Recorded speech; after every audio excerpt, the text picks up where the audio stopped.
if I do this right, what I'll do is I'll end up making mixed tracks of the background music, so it's already lower than right now. Because what I did is we're not broadcasting through Sam today, everybody. Oh no! Yay! Oh wait, I say this and I'm not even broadcasting on YouTube yet. Ha! Uh-oh. Yeah, I'll fix that button. It's adding extra buttons, which is making this different today. So, there we go. Hey, YouTube. Sorry about that. You just missed me saying that we're not using Sam today. Instead, we are doing a blend off of using audio tools in the background to just play it directly in. What that means, though, is that I don't have the nice auto feature that Sam has where when I hit, mic on, that it brings the music level down. So let me know in the IRC or any of the chats if the music's too high, too loud, or that for what you're hearing from all of us. Because that's going to be determined based on essentially how I hit the volume in this until I fix the music. My thought is if I go back in... What could be nice is we can make a simple little script which just says something along the lines of, as soon as you press the script, put your master volume down by a certain percentage, and then you just press a different script to undo all the effect. So the reason I don't want to go with that route is because this way I've also built in, as you'll see, is that I can now, to get ready to start with today's episode and to get directly into things with the show, is I kick the volume back up on this, but then I can hit... Dysfunctional deviations. And then have it lower back down. So essentially what I was going to do is leave the drop-ins and the intro music and outro music at full volume, because that's what, that way we're not playing over it and such. That's a good idea. Cool. Is that it broadcasting as well? Hello. Yes, it is. Yes. No, not that, man. I mean, do I hear a phone broadcasting as well? Oh, no. Where do I hear more sound? Oh, wait, maybe... Oh, I hear something. It did actually. It auto-pulled up on Twitch. No, because had Twitch playing, I was like, I hear us again in the background. Sorry. Double. Gotta get the viewership up somehow. Yeah. All right, so, yeah, no. That was... I can't read the chat room from here. No, you could have that on. That way I knew I was listening to. All right, so it should be one, oh wait, wrong one. Turning on which microphones I need to turn up and down. All right, so now we're all good. But yeah, so I will figure this out. I think if I just go through and re-record the background music at 25% volume or something like that, 10% volume, I can just play the playlist. I made a playlist for our background. It should work. So I think that'll be good, and we should be fine. Anyhow, so yes, we're going to kick things off with Dysfunctional Deviations. Talk about what we've been doing that hasn't been geek in the last week. Ken, what have you been up to? This is probably the worst week I've ever had in terms of doing nothing. What? Except for on Friday, I went out with Graham for the first time in freaking forever. We went Hey, out and, love Graham. How's he doing? He's good. He's really good, actually. Things are going well with his job. He was recently promoted. Oh, nice. Things are going well with his lovely girlfriend as well. She is quite. And it's just it's good just to hear that they're doing great. But I hadn't seen him in a long while just because I've been so busy. So I just messaged him saying, "Hey, I've actually got kind of a free weekend coming up. Do you want to do something?" And he said, "Yeah." Nice. And so we got together and. We decided that one of the biggest mistakes we've made in the past is when we go out drinking, we'd go out drinking. So you mean not just going to do something, just to go drink? Oh no. No. The plan is to drink, right? It's more of the budgeting aspect. So what we do is we buy a few bottles of different alcohols, and have lots of pre-drinks, and then we only tend to go out for maybe 3 or 4 drinks. So that way we only spend about £30. As opposed to, very smart. 200, 300 for the same amount of alcohol. So it was good fun. Had so much to drink, so much. If you name a drink, I could probably tell you that we drank it. It's that kind of night. Nice. A proper Scottish evening. It really was. We had a lot to drink, and it was lots of fun. We went out for dinner as well. Had a cheap dinner at Wetherspoons, and it was really good. We just did nothing but talk and chat for 8 hours, and then I walked home. And I gotta say, I don't really remember the walk home, so it must have been good. Nice. I got back and you did walk to your own house, right? Yes, I did go out to my own house. I've never been that kind of drunk, by the way. I don't understand that. For me, being drunk's more of a I get silly, but I don't get dumb. You know, like I've never done anything I regret when I've been drunk, other than maybe drink too much. Yeah, I think the only thing Other I've than the ever act- regretted when drinking is how much I drank. Exactly. how you feel the next day. I wish I could partake in that same sentiment. So, but We yeah, remember no, so that's Colossal. good. So you had much drinks, you got home safely, and you got to hang out with Grim. This is all lovely. Well, the fun thing was, once we got home, it turned out that Kitten had her friend round, her friend Coco, who was also drinking, and they were drinking together. And so I got home, and they were really drunk. They had a bottle of what was it they had? They had 3 bottles, and I can't remember what they were, but they drank a lot as well. Did this by any chance lead to a bit of graffiti? Yes. So I got back, and we have the spare room, right, where we keep our chinchillas, and Yes. we call it the chinchilla room. And The in the fluffy, chinchilla the room, fluffy room full of little chinchillas of softness that should turn into scarves. maybe, but it's free of doges though, free of dogs Yes, because they eat the no large chinchillas. doge. So we just have the chinchillas in there. However, when we first moved into the house, we sort of decided that it's a 3-bedroom house. There's 2 of us, so we'll have our joint bedroom, and then we can have a room each, kind of thing. So the idea was, Kitten got the chinchilla room, that's her room, and I got the office, which has Yes. become storage, but still. So her room, she decided that when we leave, we'll need to paint it, because it needed a paint job, and we plan to leave the house in maybe a year and a half, 2 years. So in the meantime, since it's her room, she decided that she wants her friends and guests and stuff to be able to draw on the walls. So the walls are all just white paint on it, and it's a big, huge canvas. And so Nice. occasionally when she has friends around, they end up drawing on the walls, right? They get drunk and draw silly things. And so I got back, and they had somehow managed to stop drawing on the walls and start drawing on each other. And so they were covered in paint, like head to toe. And so I got back, and yeah, they were like, "Hey, come join us." I was like, "Yeah, I'm not too tired." So I ended up going back, and of course that meant that I also got covered in paint. And that's why there's some pictures floating around, as I think Wayne is referencing, of me and the 2 ladies covered in paint. So that was funny and silly and dumb. But yeah, other than that, I then had a hangover day on Saturday. I actually put the day aside because I said to myself, look, I planned to have a good night on Friday. I am not going to do anything on Saturday. Actually, annoyingly, people don't ever invite me to do anything until I make a plan. I don't know about you guys. That's how it always works with me. Yeah. So Yeah, I tend to have to make all the plans for the things, and then you know, unless people have birthdays or something going on where they're already planning things. Otherwise, it's regular day to day. It's like, oh hey. But yes, So yeah, that's my whole week. Really, that's the only fun thing and exciting thing worth mentioning I did all week. So there you have it. Gotcha. Well, shoot, that means you're turning over us already. Well, let's see. This weekend, for those who are, everybody's watching in because we don't do audio only anymore. So That's a good those point. Actually, I seeing never who's- thought of that. Yep, who's normally would be occupying in Hyde's seat. Today we are joined by Cameron in from Ohio, as he is out Hey. spending some time on a quick trip and vacation. And in doing so, we decided, I'm trying to think throughout the week leading up to, but the first thing that comes to mind for me is that on Friday we made a point to go out and go skiing. Because that's Nice. one of the things that you do out here in Colorado. I hurt everywhere. It was actually one of the main points for my trip out here was to go snowboarding. I snowboard, they bladed, but Yes.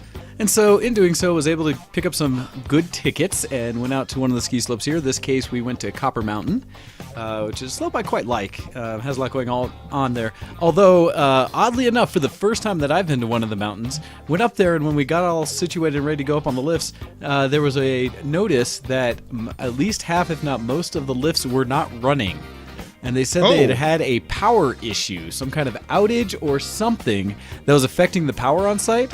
And in doing so, that most of the lifts weren't Shoot. running. And it was just like, okay. by the time we hit the first lift, though, they had most of the other lifts going, but we were already on the lift by the time we noticed that. Yeah, and it was one where we basically had to choose which mountain to go to, or which beginning of the mountain. And the way Copper's set up is they kind of have an expert area, a mid-range, and a easy area. So the black, the blue, and the green slopes. Sure. And I wanted us to all go start out on the green slopes. For me, it was the first time out skiing this season. For Cameron, you've been out at all this season anywhere? I've been, in Ohio we have smaller hills, so I've been there twice. But you've at least been out, warmed up a few times. And Hyde, you had last been skiing When I was in 7th grade. so like 2 or 3 years ago. Listen. And in doing so, I wanted to give her a chance to get warmed up and such. And because, I tend to be a bit of an influence in that I force people to give up the ideas of traditional skiing or boarding and instead to put on little baby-sized skis and go blading with me because I think it's tons of fun. It was tons of fun. So I thought it would be nice to start Hyde off on some a little more green slopes, something a little easier. But having heard that the slopes were basically couldn't get to the greens, couldn't go up from there, so we started, let's go to the blues and we'll just try to take it really easy to get started. So there was one green path on that lift that we took, but Hyde had other plans. Well, so when we started, I basically can't got to the top, and I got everyone situated kind of at the bottom of the slope, back and forth a little bit, just to stand up, kind of get comfortable with being on skis and boards again. And then we got into the lift, headed up, make sure it was just the 3 of us on the lift so that we'd have more room because there are 4-person lifts. And as we go in and talked about the whole getting off the lift and everything, I think we managed all that just fine. Yeah, that went really well. Really smooth. And then as we started from the top of the mountain, now granted, up there was basically greens all the way down, blues all the way from the top. But we found a path, which is what they have on most mountains, which is that one like service road path, which is the green that connects everything. That kind of goes back and forth down the whole mountain that take forever, but they're designed for people to be able to get back to where they need to get down at the bottom end of the day or anything like that. And so I was like, all right, no problem. So we went and we found this one. It was called like Easy Road.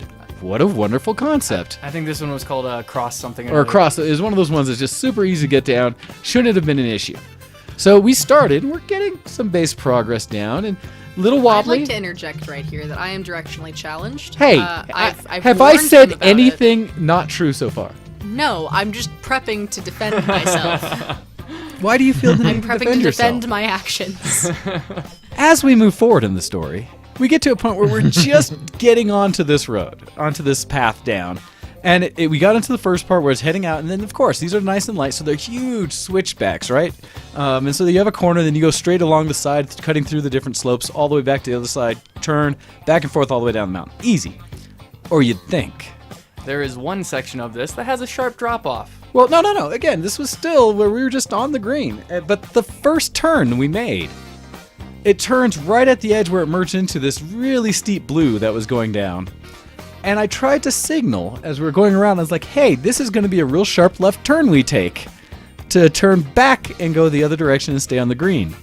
I consciously heard the word left, and so I turned left to my right. At which point, I decided to turn, and granted, having been on these skis for all of about 15 minutes, down the very steep blue. Like, straight down it. And I see her just start accelerating. Wayne and I, at this It point, is kind of looked at each other time like, to At which point, I had my heart leap out of my chest slightly as I turned to try to desperately catch up. Which is normally easy for me. But when someone, I guess, has no concept of other than point skis downhill, and I say this at some point while pseudo kind of flailing, That's exactly what I was doing. and oh my, if I didn't see her flying straight down the mountain and I knew what was going to happen in the sense that this was not going to maintain, that at some points this was going to stop. And I was just concerned whether it was going to stop violently or not. And as we went down, I saw her getting closer and closer to the tree line. And at the velocity she was going, there was going to be no good answer to this. Thankfully, at some point there, her legs, balance, or something gave out. I ate shit. But in doing so, thankfully didn't catch an edge in the process, because at that speed would have been end of day at the beginning of day. I mean, in Hyde's defense, she did make it almost all the way down that hill without crashing. Yes. Yeah, the first one, and then there was going to be a turn or trees. And thankfully she chose ground out of those two options. And so, oh gosh, which then just led to us now being stuck on a blue slope the rest of the way down to start our trip. Which we did just fine, thank you. it took us a bit for a first run. Let's say that we started and got on one of the earliest lifts there, and they started the lifts at like 9 in the morning. 2 runs later, it was noon. Yeah. 2 runs later. And so that first run took us a while. But happy to say there were no injuries. Everyone survived, and I believe everyone had fun. We did, after lunch, end up finding green slopes. Yep. And That's where we stayed for the rest of the day. but in doing so, it was nice because eventually, by the last run of the day, Hyde was able to make it down without a single fall. And so I almost made it down Hey! without a single fall, like by by the second run when we found this path. But there's one section where it gets a lot steeper, right, as it's actually going back down to the very base of the mountain. And I caught powder real bad. Also, since it was so much steeper and I was only doing like tiny little cuts as opposed to actually going, that's why I ate shit on that one. I was very upset that She was doing good, and mostly was listening to the advice given and actually improving very quickly. Don't follow me. Follows him. Yeah, first time I was scouting to go through. So on greens or lighter slopes, I forget that. In fact, I mentioned this when we were renting the boots for. That at the beginning, I was talking to someone because always every time I wear blades, somebody's gonna joke on it, saying you lost half your skis, man, or something because they're so short. But someone was actually giving me some honest asking about them and kind of like, well, why haven't you tried skiing more? And it's like, I know, I skied for the like first 2.5 years of my ski life. Then I went to blades and have never turned back. But in doing so, was talking about it, was kind of like, I figure I'll hopefully be able to get them down. I have good success teaching new people how. It's like, I have been skiing I was like, oh, I've been skiing for like 20 years. Crap. Because I was getting into the thing where most of the people I know are still people that I believe are significantly better skiers than I. But they're people who've been skiing since they were wee children, right? And are my age or older. So they still have an additional 10 or 15 years on me for how long they've skied. But so it just goes through my head like, I've barely been skiing for 20 years. And so it made a little more sense how easy it was for me to pick it up and go down the mountain where I like, yep, I'm going. And I was like, and I'm backwards watching what's going, and didn't even really think about what I was doing because I was just doing it. I was like, oh yeah. Oh yeah, I have been doing this for decades. Oh yeah. Longer than most of us can remember. Yeah, I'm old. Anyhow, and so but we made a good day of it. Made a lot of progress. To the point, like I said, I was really proud of Hyde's progress throughout the day and how fast she was going at the end and how much better it was. Once we got her to do not full bends, but the kind of like quick little bleed off speed as you just kind of kick your heels a little bit, where you're still mostly going down the hill, but you're at least controlling your speed. Once that was figured out, I think it was golden after that. It was really good. But admittedly, by the end of the day, all of us were suffering through just various levels of fatigue. That last run, I was almost in tears. Yeah, it was good for us. Man, it was great. And so, no, as a whole, it was a good time. So that was a great thing to kind of go through a weekend without, what's not geek, actually getting outdoors and enjoying some of the, what nature has to provide here in Colorado, which was really nice. And that was your first time at Copper, right, Yes. Cameron? My only other time out here, I went to Breckenridge and then I went to Keystone, which ended in a concussion. So first time since then. Hey, good stories from Copper. No concussions. Well done coming back from that. Coming back from injury and going back into the sport is kind of always difficult because you got that nagging part at the back of your brain saying, hey, remember last time this happened? Actually, I don't, so... Oh, that might help then. to be completely honest, I remember waking up. But no, I haven't exactly stopped since then. Like, my last time going out was 2 years ago when I was in Japan. My coworkers over there took me to one of the mountains out there. So it's kind of been off and on based on when I have snow and whatnot. So, and Cincinnati isn't exactly known for mountains. That's all right. But they have moisture, thus snow. Too much. My trip out here, plane was supposed to leave at 9. Didn't get off the ground, or didn't get boarded until almost noon. Came back to the gate at 1. Didn't get reboarded until 4:30. Didn't land until about 9. Yeah, that was an adventure in of itself.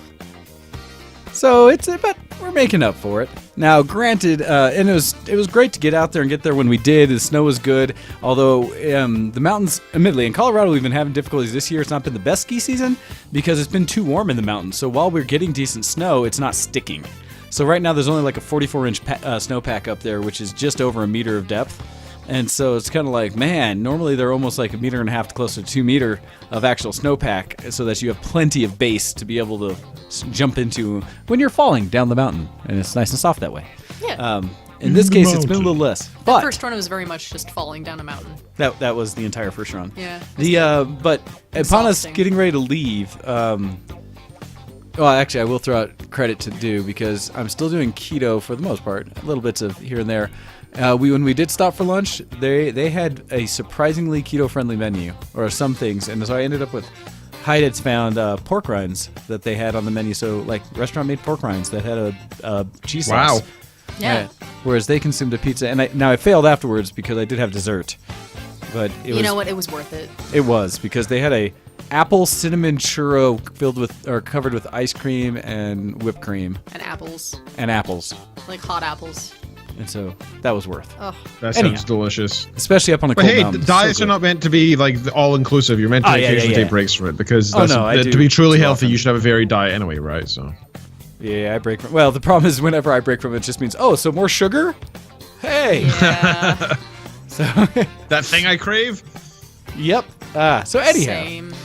So did all this, did the skiing, drove back, had a interesting drive back in that as it was coming down from the mountain, there was somewhere where the weather system that had come into Colorado rarely had come from the east this time instead of up through the mountains where it gets diffused. And so doing so, there was like on the road or somewhere I got suddenly a notice either on my phone or on the whatever that said like fog warning ahead. And I was just kind of like, okay, fog, no big deal. Then all of a sudden I came around a corner and going up a hill, there's just this bank of like gray in front of me at the top of the hill. The mist. And as I made it up there, it just dropped to like nothing. And all of a sudden my visibility dropped to somewhere in the range of like 50 or 60 feet in front of me, to the point where I couldn't even see the car in front of me except for its taillights when they came on. And Jeez. I mean, it had been dry prior to this, and it was perfect timing where both my traveling companions, Crashed immediately. Deep sleep. once in a car after a full day of skiing and not having to drive in change into warm clothes, heaters on, blankets over them, things like that. As I'm cruising along doing my duty as the transportation guy, look over and they are both out. I did my honest best to stay awake. I have a timestamp on my phone of the last message I sent to the rest of the group that was still here waiting for us to come home. Like, I have a timestamp of the last second I was awake. I was Yeah. listening to the That's quite music, and all of a impressive. sudden it You're just cognitive changed. enough to be able to send a message and then instantly fall asleep. I mean, I don't understand how you can fall asleep without the like 2 hours of existential angst. I mean, how do you do that? So you have to understand, I went through the 2 hours of existential angst prior on the mountain when I was fearing for my life. And so having done the natural state of what you do to get ready for bed in a normal evening, You know, cry a little bit, it was time then to feel sleep. deeply. And so they both did. They crashed hard, which is fine. It's just that as I hit the fog, it became very surreal. The in that crippling fear of immediate death. all of a sudden that transitioned over to me. Because I really couldn't see Your turn. anything. And it was getting icy and kind of crazy out. And then getting into town is actually starting to snow. And there was one point where I was trying to share the experience, like, oh my God, guys, look. And no. So instead, I did the next logical thing and held my phone up and started taking video of the experience so I could share it with others.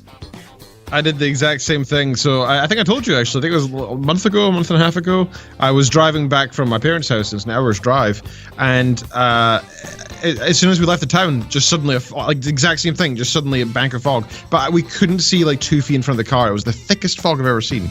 And I had the choice of either take the motorway, the highway, or to take these like backcountry roads. And I thought, if I take the motorway, that's going to be fast driving and with lots of other cars. That sounds like a really dumb idea in fog. So I took these like mountainous, hilly country roads because I thought, hey, I know them like the back of my hand, and it means that there's nobody else there to crash into me. And I trust me more than other people on the road. So, it was you're all right. fine. It just took us about 2 hours to get home instead of 45 minutes. Oi. Yikes. See, for me, the problem with those back roads is they're fun and all. I'm more worried about the random other person who might suddenly show up on the same road coming the other direction, or in front of me going slow because they don't know the roads. Pretty sure I've seen a horror movie about that once. The fog. But eventually made it down home, was safe and all that, and so it was all good. But man, that was after all the skiing and everything. It was a bit different getting back down from the mountain, but made it just fine, so that was good. But as I'd kind of intoned, my legs are screaming at me a bit today. It's fine that they don't just hurt, but as I walk around and kind of squat down and do something, all of a sudden they remind me that I was a little more active than I normally am a couple days ago. So that's going on today for sure. I want to say, I don't know, is there anything else that wasn't geek related that we kind of did on this end? I say, because we've done some gaming stuff that I was going to cover in the Geek Cred section. I mean, not really as a group, but I watched my soccer team have one of their preseason games. Yeah, So- from the local college one, right? No, this is Oh. a professional. Oh, you guys professional. Yeah, not MLS Man. yet, but we're one of the finalists for MLS expansion this year. Ah, I got you. Nice. See, us Americans get more of that footballs. Yeah. And Yeah, I'm such. not really sure what you're talking about, but that sounds great. I know. It's one of those other kind of sports balls, but with the round ball instead of the egg ball. Ah, you mean hand egg, right? Yeah. So, anyhow, We also did just build a snowman outside. Yeah. They did. So it did Which actually is why snow we were blind. pretty good here, which leads to other things because it's also why we have empty seat over there where normally we would see a Zenko or an Akko. Because Zenko Akko are taking a lovely weekend to help celebrate Zenko's birthday coming up north in Wyoming. That's the excuse that we're saying because they went to go buy a car and now they're trapped in snow. And so, yes, they have to wait for the sun to do its work today, and hopefully, maybe we'll see them later this afternoon. Hopefully. Which would be nice. Maybe come back. Which would be, it wouldn't have been so bad, except the only car they have currently is a Miata, which is a little two-wheel drive convertible. Real world at that. Yes, and so traveling through the mountain or the snow-filled plains of wind-blown northern Colorado and southern Wyoming. So hopefully they stay safe and make it back to us. Instead, you have the three of us on this end and Ken on yours. So that's what we've been doing that hasn't been Geek this week. With this, let me see if I can push all of the appropriate buttons now over here as I try this new setup. Yeah, that. And I can go this and say, I'm a geek. Are you a geek? Geek cred, level up! as it's time for us to talk about our Geek Cred and what we've been doing that's been all geek and good this week. So I transition over to you, Ken. What have you been talking about that is geek? Well, I'm about to join Hando's server on Factorio, actually, because he wants to show off his base to me, so I'm trying to jump in there and have a look there, which is nice, because I actually installed Factorio for the first time in, well, about a year, actually, this week, and I've been screwing around in it here and there. Nice. But I forgot how good that game is. It's so good. It's So such it a is. good game. It's good. There's a reason that Hendo was asking me. He was like, hey, you want to play some Factorio? I'm like, Factorio is great, but I don't want to lose another 4 or 5 hours right now. Because minimum, right? Minimum Right? 4 or 5 hours. Well, because it's one of those games that you just get started on, and it's little things. I'm just going to make this little bit of a production line over here to get some coal, and a little bit of energy on here, and oh look, I could just get this piece. But if I I'm running optimize out of this iron. I need more, to just have one more like set of ore coming into this factory, and it should be fine. 3 hours Well- later, you got a train set up, and and the reason it's so bad for me is I think it's worse than the classic turn-based of like Civilization in those, because it's not turn-based, because it's continuous. You're just always doing little bits of optimization, and so you never have like a distinct moment that it says you're now done with something, right? It's just you could do a little bit more, a little bit more. I'll just finish building this train line, right? Well, now that I've built the train line, I should really finish on optimizing how the ore gets to and from it. Well, and if I'm going to do that, I should really bury all of these tracks, and so that it's all just under right, and I can move stuff around, and that way it's got plenty of more surface area. oh wait a minute, I've unlocked the next technology of I don't know, like speedy moving stuff. So I need to replace every single one of those. I now have the fast long arm sorters, or the speed sorters with the long arm sorters. So now I can totally rebuild this area here to make it more efficient. And thus, 2 days have passed in real life. And you still haven't launched that damn ship to get off the planet, right? I've never done that. I'm As I nowhere near say, that. I don't think I've ever actually beat the game. And so, yeah. But it is great fun, and I maybe will look at it someday in the future. But no, that's awesome. Definitely, Joe, check it out. I know Hando loves that game, and I can't wait to hear more back from it. It's so good. His base, by the way, is insane. I've never seen so many robots just flying around. He's got God, some I still never even crazy used the ass. flying. Yeah, I managed to get them like running, but I didn't really actually get to use them before. His suit is super fast. He's just like Sonic the Hedgehog here, running all over the place. Nice. Literally running circles around me. Like, it's just ridiculous. And oh my god, the map is just covered in enemies all around his base. Jesus. Oh, wow. You must have some crazy defense. Although, dude, why do you have no lights anywhere? Like, do you not? Oh, do you have night vision on your suit or something? That would make sense. Okay, that's optimizing. He has optimized himself. Hardcore. Yes. Oh, Nice. Yeah, that makes sense. So let's see. My geek stuff. I didn't really play many games this week. I really haven't. Let me think. So Kitten was very kind and gifted me something early for Valentine's Day. I actually have Last of Us finally for PlayStation. Oh, nice. So basically, I always said to her like years ago that if I ever got a PlayStation, the only reason for it would be to get Last of Us. And then we went and got a PlayStation, right? And Yeah. we still didn't have it. And so I got home last night and she said to me, "Hey, like I know it's not Valentine's Day yet, but I just want to give it to you early. Maybe we can play it tomorrow or something." And Nice. she gave me the original remastered version of Last of Us. Say I played that so for that's about 2 weeks, and then I hit a point where I just couldn't do it. Or I got stuck and just never continued after that. But I loved it up until then. Oh, all right. Like I've heard nothing but good things. Like people are saying it's one of the best games of all time for. Well, story-wise, I've heard it's phenomenal. Oh, it is. Yeah, I So can't wait to play it. It's good. Yeah, I can't wait to hear more from you about how your experience goes with it, since we don't get to hear enough about how you've been gaming, since you still refuse to invest in another new computer. Refuse to. It's not as like I have like I don't know, £100,000 sitting there, and I plan to go buy several gaming PCs, but I've decided just to hoard the money instead. I just think it hasn't met your priority list. That's all I'm saying. Mm-hmm. Yeah, just married life and having a nice house and stuff as instead, and a car. Yeah, I have all these things. yeah, And but a we earn a gaming little PC. bit different income. They're hardly comparative. I'm a student. You're a That's professor, 6. sir. What are you talking about? I'm not a professor. That is absolute lies. I'm You a teach student. kids how to do computer sciencey things. I teach, but that's like drinking money. Yeah, that's fair. And now you see True. where my priorities lie. That But works. yeah, other than that, I've been listening to the audiobook for Briar King still. I'm waiting for my next Audible credit to come in as well, so I can get part 2 of the Dresden Files. Nice. But I haven't yet got it. And Hando's running across the map as a part of his base is exploding. I'm gonna go join in and see what's going on. Nice. Serathis at IRC, Ken confirmed peasant. Screw you. Console Yeah. peasant. Yes, I am Well, now. I'm a console peasant. As Tromad comes in and confirms, yeah, wives are expensive. Yeah. Okay. speaking of Tromad, when does yours get to suicide? 10? Just so you know. Anyhow, so what else have you been doing that's been geek related at all, Ken? Have you seen any new movies, or have you been out and about other than just work all the time with you? Movies. We saw. What was it we saw the other day? Oh shoot! What was it? No, nothing particularly interesting. We did watch this one horror film that was really, really good, and I can't remember the name of it. Oh. So it's Ooh. no point bringing it up. It had a You twist in it, tease. but the twist is in the trailer though, so maybe the people can help us. IRC, help me out here. Basically, the premise is a horror film where there's this woman who is agoraphobic, can't leave the house, afraid to leave the house. And I think she lives in the south, and she's living with her brother who dies of cancer.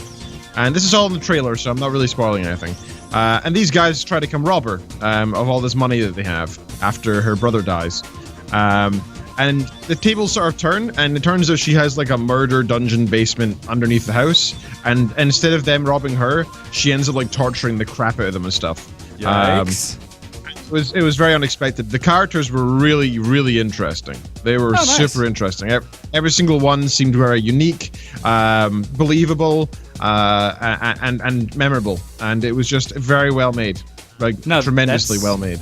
That's very good to hear. So with that, it's going to be your mission now to actually be able to clue us into what it was that you were watching, because that sounds very interesting. So Yeah, now I'm so- curious, damn Kenneth. Yeah, I'm All right. sorry. But yeah, if IRC can help me out there, but I'll let you all know when the IRC responds if they can work it out. But yeah, that's pretty much been my week. Again, like I said, it's been rather dull. All right. Well, with that though, then I will transition off to you to do this, Ken, since you didn't have much to contribute for your Geek Week. For emails, because we do have an email in talking about some geek cred. And I figured I'd give it to you before we go and steal the other half of talking about geek this week on our end. So if you are logged into our email account, showx@vtwproductions.com, for everyone out there who wants to contribute in with your geek cred, we'll let Ken read off the one from our one that's, what is it? It's titled Level Up. The only one, yes. Oh no, we have two actually. We have two, don't we? Okay, so it says, Dear Crew X, a quick update on the Geek Cred issue I had last time. This is from Certhus. My new Maze Alpha phone has arrived, and apart from major issues, I have to say it's quite a powerhouse for the price.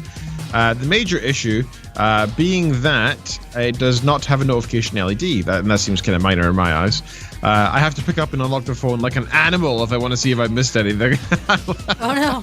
So it's those features that you find out you really liked on previous devices. Like that. You're an animal. That's pretty funny. Yeah, that's good. Yeah, I'm now realizing other- how much I rely on that on my own.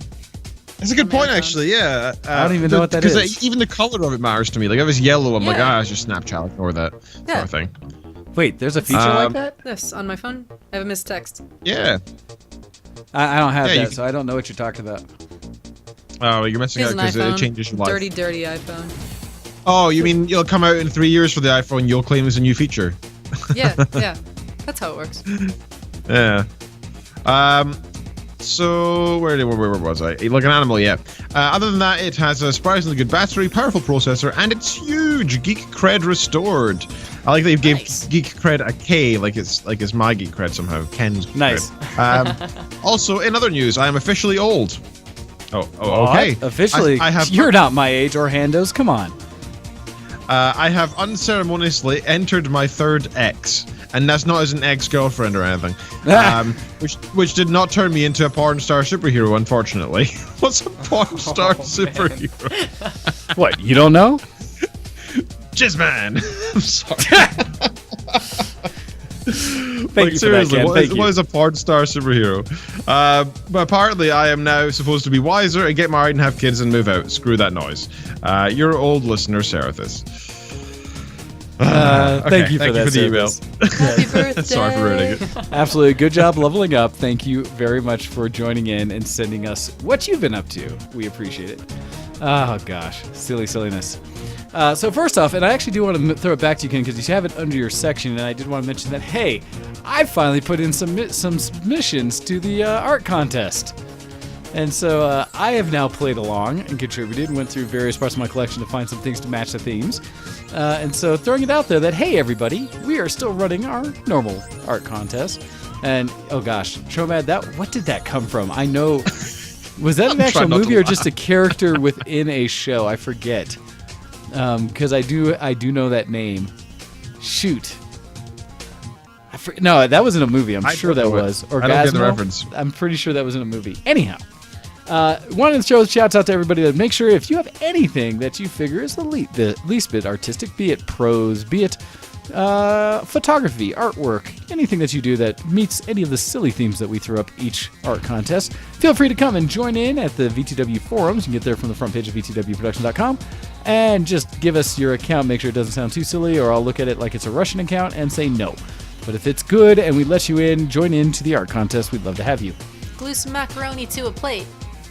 Yeah, go old-fashioned crafts. What is it? Arts and crafts. Popsicle And- sticks. Hand turkeys. Yes, anything as long as it fits the themes, which we have, which are things like snow and alcohol and black and white, but a better quote than that from Coco Chanel.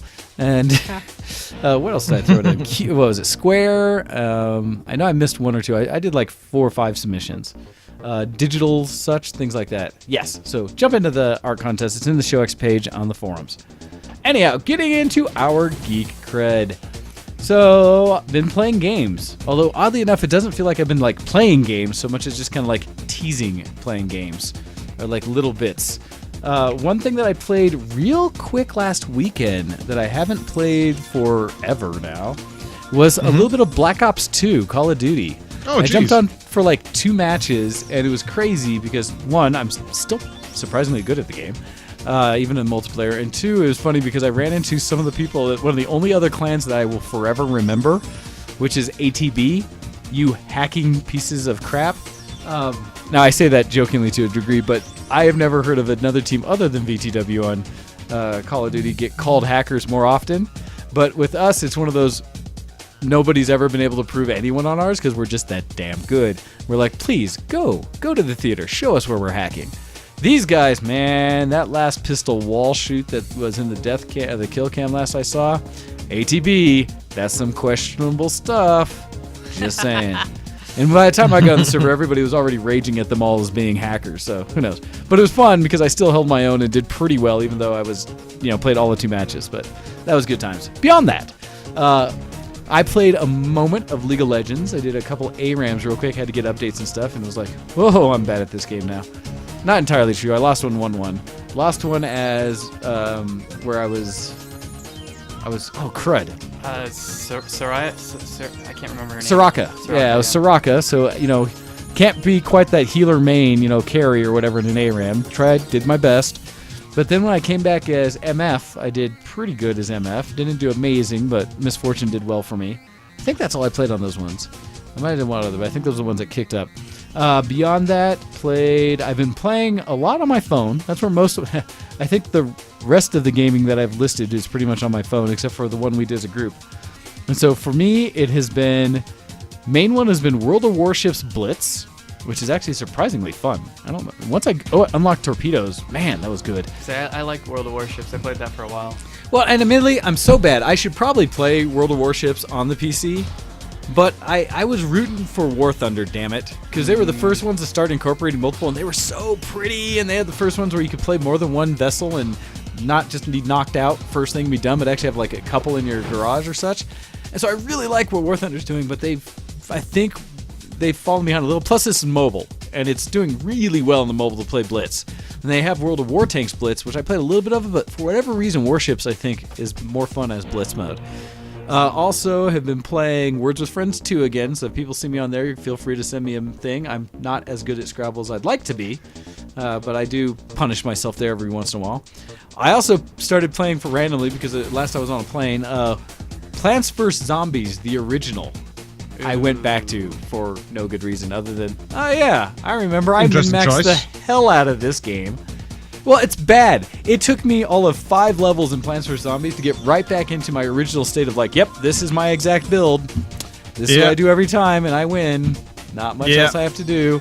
Until it changes up the mechanics of each level. Because then it only changes like, oh, football player, so I'm going to make sure I get my reversal like mushroom. Other than that, same thing. So yeah, it's like, huh.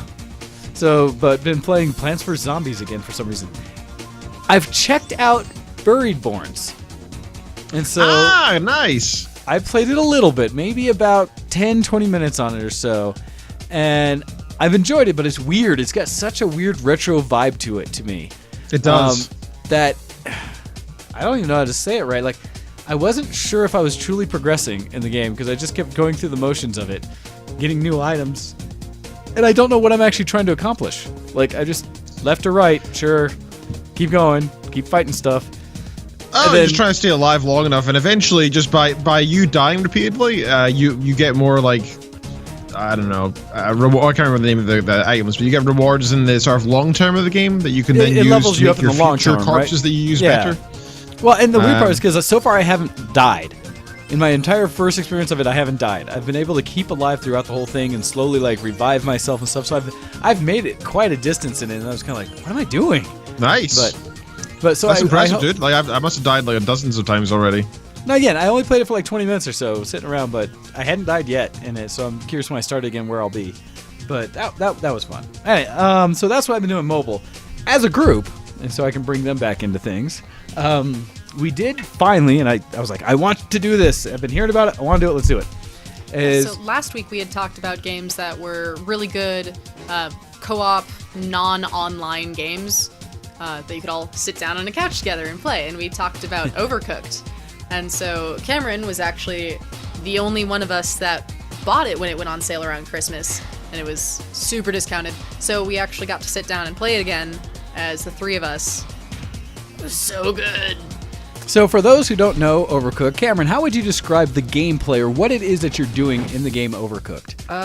So Overcooked is kind of like there's old PC games. I say PC, but they were like just browser-based games like Cooking Frenzy or Cooking something like that, where you're just time management of how do I get the correct orders out the door in a time limit where it takes X seconds to put it on the stove and then take it to the next place, chop it up, put it onto the plate, put everything else on it. I've heard of this before. Yep. Yeah, so like all those ones like Cooking Mama and other ones like that, but variations of different gameplay. So this one, everybody controls a character in the game, a chef in the game, and they have to move to certain points to actually do the actions. So it's a very simple game. There's only like 3 buttons. There's do the thing, pick up the thing, and then dash. I mean, I guess there's also expletives, but you know. You can press another button to curse profusely. Which I never found that button, darn it. Because I felt the need Ramsey a few times. button. Yeah, the Ramsey button. Good.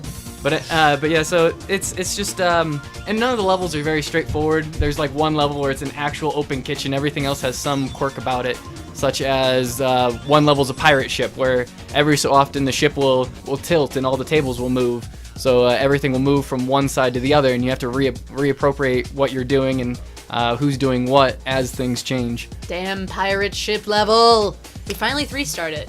Finally. That one was tough. After getting no stars on the first one. Oh my gosh, that was so bad. Yeah. So the nice thing is they were able to kind of baby me in it, and that they were kind enough to take me back to the first levels. Hyde insisted to make sure I could progress in a natural way. I mean, No, it can it's easily good. get out of hand if you don't immediately know what you're doing, because at least it progresses in a way that makes sense. You're like, oh, well, I know how to, make soup because it already told me how to do that last time, so I don't just have to guess that everything's going to be different Well, next time. and which makes sense because there's a little more to like making a burger than making soup, because having to actually pound the beef before you can fry the beef, before you can then when you go to plate it, you have to make sure you plate it but with a bun and things like that. And so you start learning different skills on how to optimize your time, which is really what the game's about. Now, the thing that's really nice about Overcooked compared to a lot of these other ones is this is definitely built for multiplayer. Where if you play single player, you have the option to have 2 characters on the screen and you can flip between? You don't even have the option. It gives you 2 characters, and you have to play as both of them. I mean, I guess you don't have to, but you wouldn't be able That's to get things done if you only played as one. And so in doing so, because the way a lot of the levels are designed, they have splits where you can only be on one side or the other, and therefore you have to have a cook on either side, a chef to be able to move things back and forth. And so doing a single player, I can imagine I can imagine be pretty tough. So they had played several of the levels together, quite a few together as 2-player, and done pretty darn well. Me jumping in, admittedly, the first several times, I felt like the bun cook at McDonald's. The place where when you go to a fast food joint and you're so new, they let you do one repetitive task over and over, and that's it. Put this bun through the toaster. Make sure you keep putting these buns through this toaster. And so that felt very much like my initial jobs in Overcooked, where it was like, when we ask for something, pull it out of the box and put it here for us to grab it. Be a good boy. But at the same time, having that extra third person is so helpful. I mean, even you just doing that increased our productivity so much. That's why we were able to 3-star so many things. We've beaten some of the high scores that Cameron had even set with some of his other friends at 4 people. Yeah. Just the 3 of us. So that was awesome. So the nice thing is I'm not a complete scrub. I am a gamer. And so after some experience and going through a couple of these levels, I felt like I started holding my own. And at least, and contributing to the group. And to the point where we went back on a couple of them. I think I was actually we turned in a couple pretty impressive scores across those with the 3 of us, and it is built up to be up to a 4-person game. Now we'll say this: we're playing on the Nintendo Switch, Yes. and doing it where we combine controllers so that we synced up 3 controllers to it, so that we could all play on our own, which works pretty darn well. I had some moments where, gosh, those darn controllers are really small. When the whole thing, thumbstick and buttons, is like meh. Like turning your phone sideways, not lengthwise, and trying to control it just along the width. and it's like, oh my, these are terrible. Yeah. But it worked. So I do enjoy the tiny Joy-Cons because it's not something you like sit back and play like this. It's something you have to get really up close and like play with the controller like up here to play. And I will say though, the controller that we gave you, there's two styles. There's the left and the right. The left one has much more space between the joystick and the buttons. You were using the right one where the joystick and the buttons are here in compared to... I know. I felt like I had like massive like Lana hands or something. It was We can trade ridiculous. next time. But it was something that was just like. We can definitely trade next time. But it worked out. It worked out well. And so the game is hectic, to say the least, throwing at people because, the order of what you have to do. And the nice thing is it is a puzzle game, essentially a real-time puzzle game with multiple elements in a multiplayer fashion. I enjoyed the heck out of it. Initially, it started out where I was more just lost and like not sure what the heck I was doing. At some point, I caught the rhythm of it. And I felt like I didn't have to ask questions anymore. Because initially, I seriously was like, all right, you guys just tell me what to do, and I will sit here and just do that. And then color. Because I didn't want to get in their way. Eventually, it just kind of worked, where you saw what needed to be done. You see the recipes at the top of the screen. You kind of see where it's out. And when you start communicating, and this is one of the big things, because like soup recipes, those are levels I most noticed it. You could get into the rhythm easy because each soup recipe takes like 3 items. Now I'm assuming at some point it's going to be 3 not the same items. I don't know. I have not seen that. Because so We're just far, starting the third. yeah, so we're a third series of levels, like World 3. And there's Yeah. also the holiday levels after that also came with that discounted expansion Nice. thing. So we'll see if it gets more complex for soup making. At the moment, you just throw 3 of the same ingredient in a pot and you make onion soup or, mushroom soup or something like that. And it's great. Burgers are a little more difficult, only in the sense that they have different levels of ingredients, from just having a bun and meat to a bun, meat, and tomato, or a bun, meat, and lettuce to a bun, meat, lettuce, and tomato. So far that we've seen. So you have to pound the meat, cook the meat, you have to slice all the vegetables. This is in addition to, you only have a certain number of plates. When you send the plates gosh, out, yeah. you have to wait for them to come back, and then you have to wash them before you can use them again. And all of those things are like different stations and where you can actually do the cooking and things like that. And sometimes when the kitchen is split in half, they're only on half, and so you have to trust the other person's going to do it and get it back to you in time. Or, yell at them until they Well, do. and while you're doing it, you have to do it in a certain time where whatever orders next will eventually expire. And if you don't get it out there in time, you'll lose points. If you get it out in time, you'll get no points. So basically a 0 tip or even points for it. Where the faster you can get it out, the higher a tip you can get. And I don't know how high you can get it. I think the highest we saw was it's as high as 6. 6. Yep. Up to $6 or whatever, like tip, right? 6 points tip. And then there's so many factors because as you're cooking things, they can burn if they're on too long, and so you have to manage when you're pulling things off. Now, there you have mechanisms for you to Timers on save it. everything. Is you can either plate it right in time, Or just pull it off the stove. or pull it off the stove to allow it to stop burning, stop Yeah. cooking. So all of these are little methods in the game that allow you to adjust your time management, it's surprisingly good. Simple graphics and such, and I was able to do it without having to master like the scooting around. Although when I saw the scooting around worked, it's very effective, and was able to see you guys just bounce back and forth, as well as the person who's scooting takes precedence over a person who's not. Yes. You can slam other people out of your way. Yes, you can Which is bully great 'cause your you way can through. totally sabotage the entire process. So bad. But truly a fun game. So it's one I'll throw it out there as to people, especially kind of just like a party multiplayer couch co-op. It's really good. I don't know if it supports multiplayer like online. Do you guys know it all? I don't think there's multiplayer on the Switch, at least. There might be on, because I think it's on Steam as well, so there might have multiplayer on Steam. That would make sense. But I know it's not on the Switch, at least not yet. Well, so it's funny, Campo, you say that, a game that simulates jobs. Well, there are several that do that. Heck, this is kind of like the more, a modern take on Burger Time, or what was the pub one with the beers that you had to serve all the people beers and throw glasses back? Shoot, I forget that arcade game, but this is like a modern adaptation of all those. God, I know it because it was in Right? in Ready Player One? No, wait. That wasn't it. Wreck-It Ralph. Yeah! They were in the They bar. basically were playing the same thing. Yep. Same game. But with those, it's not like if you actually play Job Simulator, which is a VR game, which is nothing like a job. That one is weird and crazy. Anyhow, so yeah, that's what the game I noted beyond that was geeky that we did. Beyond that, we've been working. Hyde and I have been working on some cosplay, trying to get things done because next week, and this is note to all, I will be out in DC for Katsucon, which is a big anime convention out there at the Gaylord Hotel. So stressed. None of us are ready. I have from our not groups. one single costume fully completed and ready. None of us are ready. Yeah. So this week, meaning up through Wednesday, as we have time to accomplish things, we'll be trying to spend as much time as we can finishing up projects and such. And so, yeah, a lot of that. It's time to struggle. So we'll see what we can accomplish. But thankfully, I can. It's we can funny how reuse you can get so costumes. passionate about hobbies that they cause you stress. Like, my fun thing causes me stress, and that's how I enjoy it. Well, it's oh gosh, it's the two sides of it, right? Sometimes it's the problem is the things we love, we sometimes take to that extent that we love them so much we want to do more with them. And as we do that, it just becomes like, we get a little overwhelmed that we do too much. We want to do too much because we want to participate so well. We want to do so much more. And so yes, we can cause stress for ourselves even with the things we enjoy. So that happens.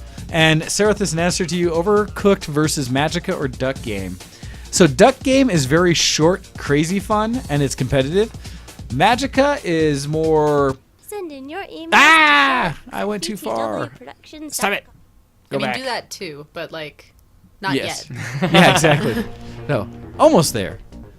Actually, it's a good note because it's about 3 minutes off from when we were supposed to take a break. So, that was a preview. We'll get back there in a moment. But A preview of what's to come. yes, but Duck Games, versus where Magicka should be friendly. Although we talked about that last week when you weren't here, Ken. That for some people, Magicka is a co-op experience. For others, it's a last person is you get left behind. It's your own fault, as Ken plays it. Or if That's you get not how into the I play chain, it. if you get into the chain lightning, that's too bad. You should have had a lightning shield on. I just think that we should all be playing on the maximum difficulty, which is where everybody's the enemy. And thus you never progress the story. Yes. Kill all the civilians, kill all the story characters, kill all your allies, kill yourself if you have to. Sounds like Gungeon. So yes, that Enter is. the gun. Crawl. Thank you, Campo. Tapper. That was the name of it. Okay, so some other geek things that we've been doing really fast, just Cameron and I, before we came over here. We did play some Overcooked at my house before we headed over here. So it was just the two of us, and we had a little few adventures with that. And then we also played a game called Crawl on Steam together. Crawl is really fun. It's pixel art as well, so best graphics. So I'm not really sure how much time What it we means have. is every system can play it. Yes. It's true. So I'm assuming is that a co-op local multiplayer as well? Co-op local. I wouldn't say co-op, but it is local Okay, multiplayer. but local multiplayer. Local multiplayer. You're right. I would not call it co-op. So basically, the premise when you have multiplayer is there is 4 players. It was just me and him, and we had 2 NPCs or CPUs. Basically, you start out in the dungeon, and it pops all 4 of you up, and only one of you basically go crazy, and you have to kill everyone. So one hit kills all the other 3, and whichever one is left is the only one alive, trying to crawl his way out of this dungeon. But then the other 3 players are ghosts, and they're trying to kill the live person so they can take over his body and get out, because even death is not an escape down here in the dungeon. So you have to Nice. crawl your way out. And so you have to, when you're alive, when you are the live one, you can level up, and as soon as you get to level 10, you can actually enter this other dungeon and try to beat the boss and actually get out. But until then, you have the ghosts of the other 3 players trying to murder your Jesus. through various, like, possessing traps or actually summoning other creatures and little, basically tiny monsters for you to fight. And That Yeah. sounds like a good VTW night kind of fun. Yeah, it was fun. We played 2 games. I won them both, but really good, really fast. we played 2 games, and even the boss battles, the other players, the ghosts, can possess different parts of the boss to try and attack. Yeah, so the boss is trying to kill you, and the 3 ghosts are trying to kill Nice. you. Nice. Like, One more thing about that, though. There is a way that nobody can win. You only get 4 tries at the boss? 3 tries. 3 tries at the boss. So you can enter, you can find the portal and get into the boss room if you are level 10, you can get in there. But oftentimes that's not necessarily a good idea, because you might not have good enough gear to actually beat the boss, and you only get 3 tries, or else you guys are all killed. You all fail. Yeah, pretty Good much. job. Interesting. So that's a fun one. We should play that sometime. Nice. And that's the thing. What's it We were called throwing out again? Crawl? CRAWL. Yeah. And so it's one of those things that we were asking from last week for everybody to think about some of the best couch co-op or other kind of co-op games, multiplayer games that you like to play, and kind of throw them in, email us, and let us know about some of these new. Since I know couch co-op, especially, is kind of one of those things that is less prevalent these days. And so would love to find out more. But And I'm not sure if that one has an online mode or not, just as a heads up out there. I'm not sure. Gotcha. Yeah, I don't think they explored that. Yeah. I'm not Yeah. sure. The only times I've played it have been, Couch co-op. yeah. Okay. So, but I think that covers most of what we've been doing that's been geek. 3D printing on my end, for better or worse, as I constantly am gumming them up, fixing them, trying new things. Did attempt to print through Fabric. Had mixed results on that, and then my printer decided We to have start an giving idea me of some how to angst. do it next time. Yeah, I keep refining the process as I try to do more and more with 3D printing. I think it's just because it was the organza. We'll see. There's We could parts try where it more kind of synthetic work, fabric but- that's like a stretchy. Well, and as well porous as I fabric. want to try something that I keep trying to lift my Z value to make so it doesn't squish itself too hard against the platter. So anyhow, So yeah, so adherence it's a issues. murder. So there's lots of little things we're still fighting with over here for the geek side of the world, but trying to focus most of it as I try to update the basement, put up new lights, make things ready to go for work stuff here before. Because here's the other side of it: is we got Katsu coming up this weekend, and then the following weekend's Game Fest. And so, figuring out timing for all that, yeah. So I'll be in my basement a lot these next 2 weeks. But anyhow, I think that's all we got for Geek Cred at the moment. So with that, we're gonna take a break, everybody. Listen to some music, see if I figured out this whole background Winamp version of playing the show versus Sam. And then we will be back after this, and we will get into some Geekoscope and talk about some news and such. So thank you, everyone. You're listening to Show X on VTWProductions.com, and we'll be back after this song from Leo, as I just love his music anyways, and we haven't played him for a while. So all right, we'll be back right after this. Send in your emails to showx@vtwproductions.com. You're listening to Show X on vtwproductions.com.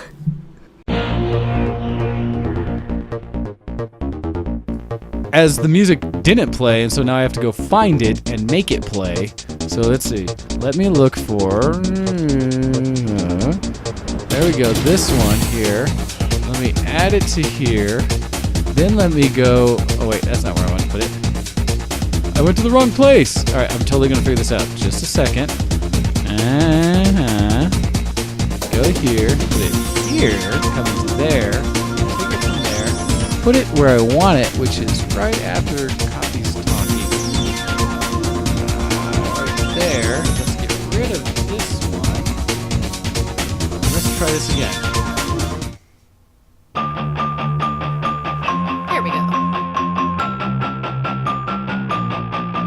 We claw, we chain our hearts in vain. We jump, never asking why.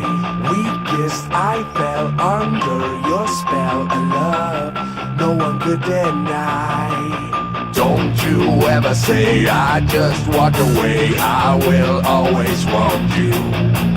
I can't live a lie, running for my life. I will always want you.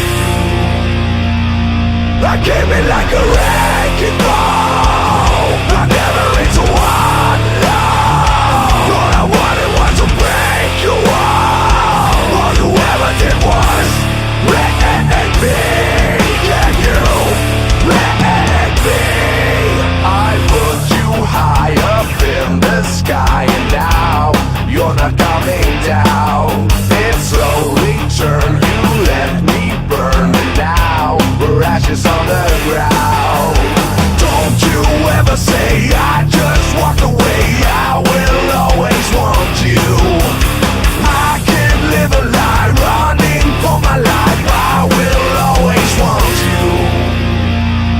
I came in like a wrecking ball. I never into one love. All I wanted was to break your wall. All you ever did was wreck me. I came in like a wrecking ball. I never into one love. All I wanted was to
listening to Show X on btwproductions.com.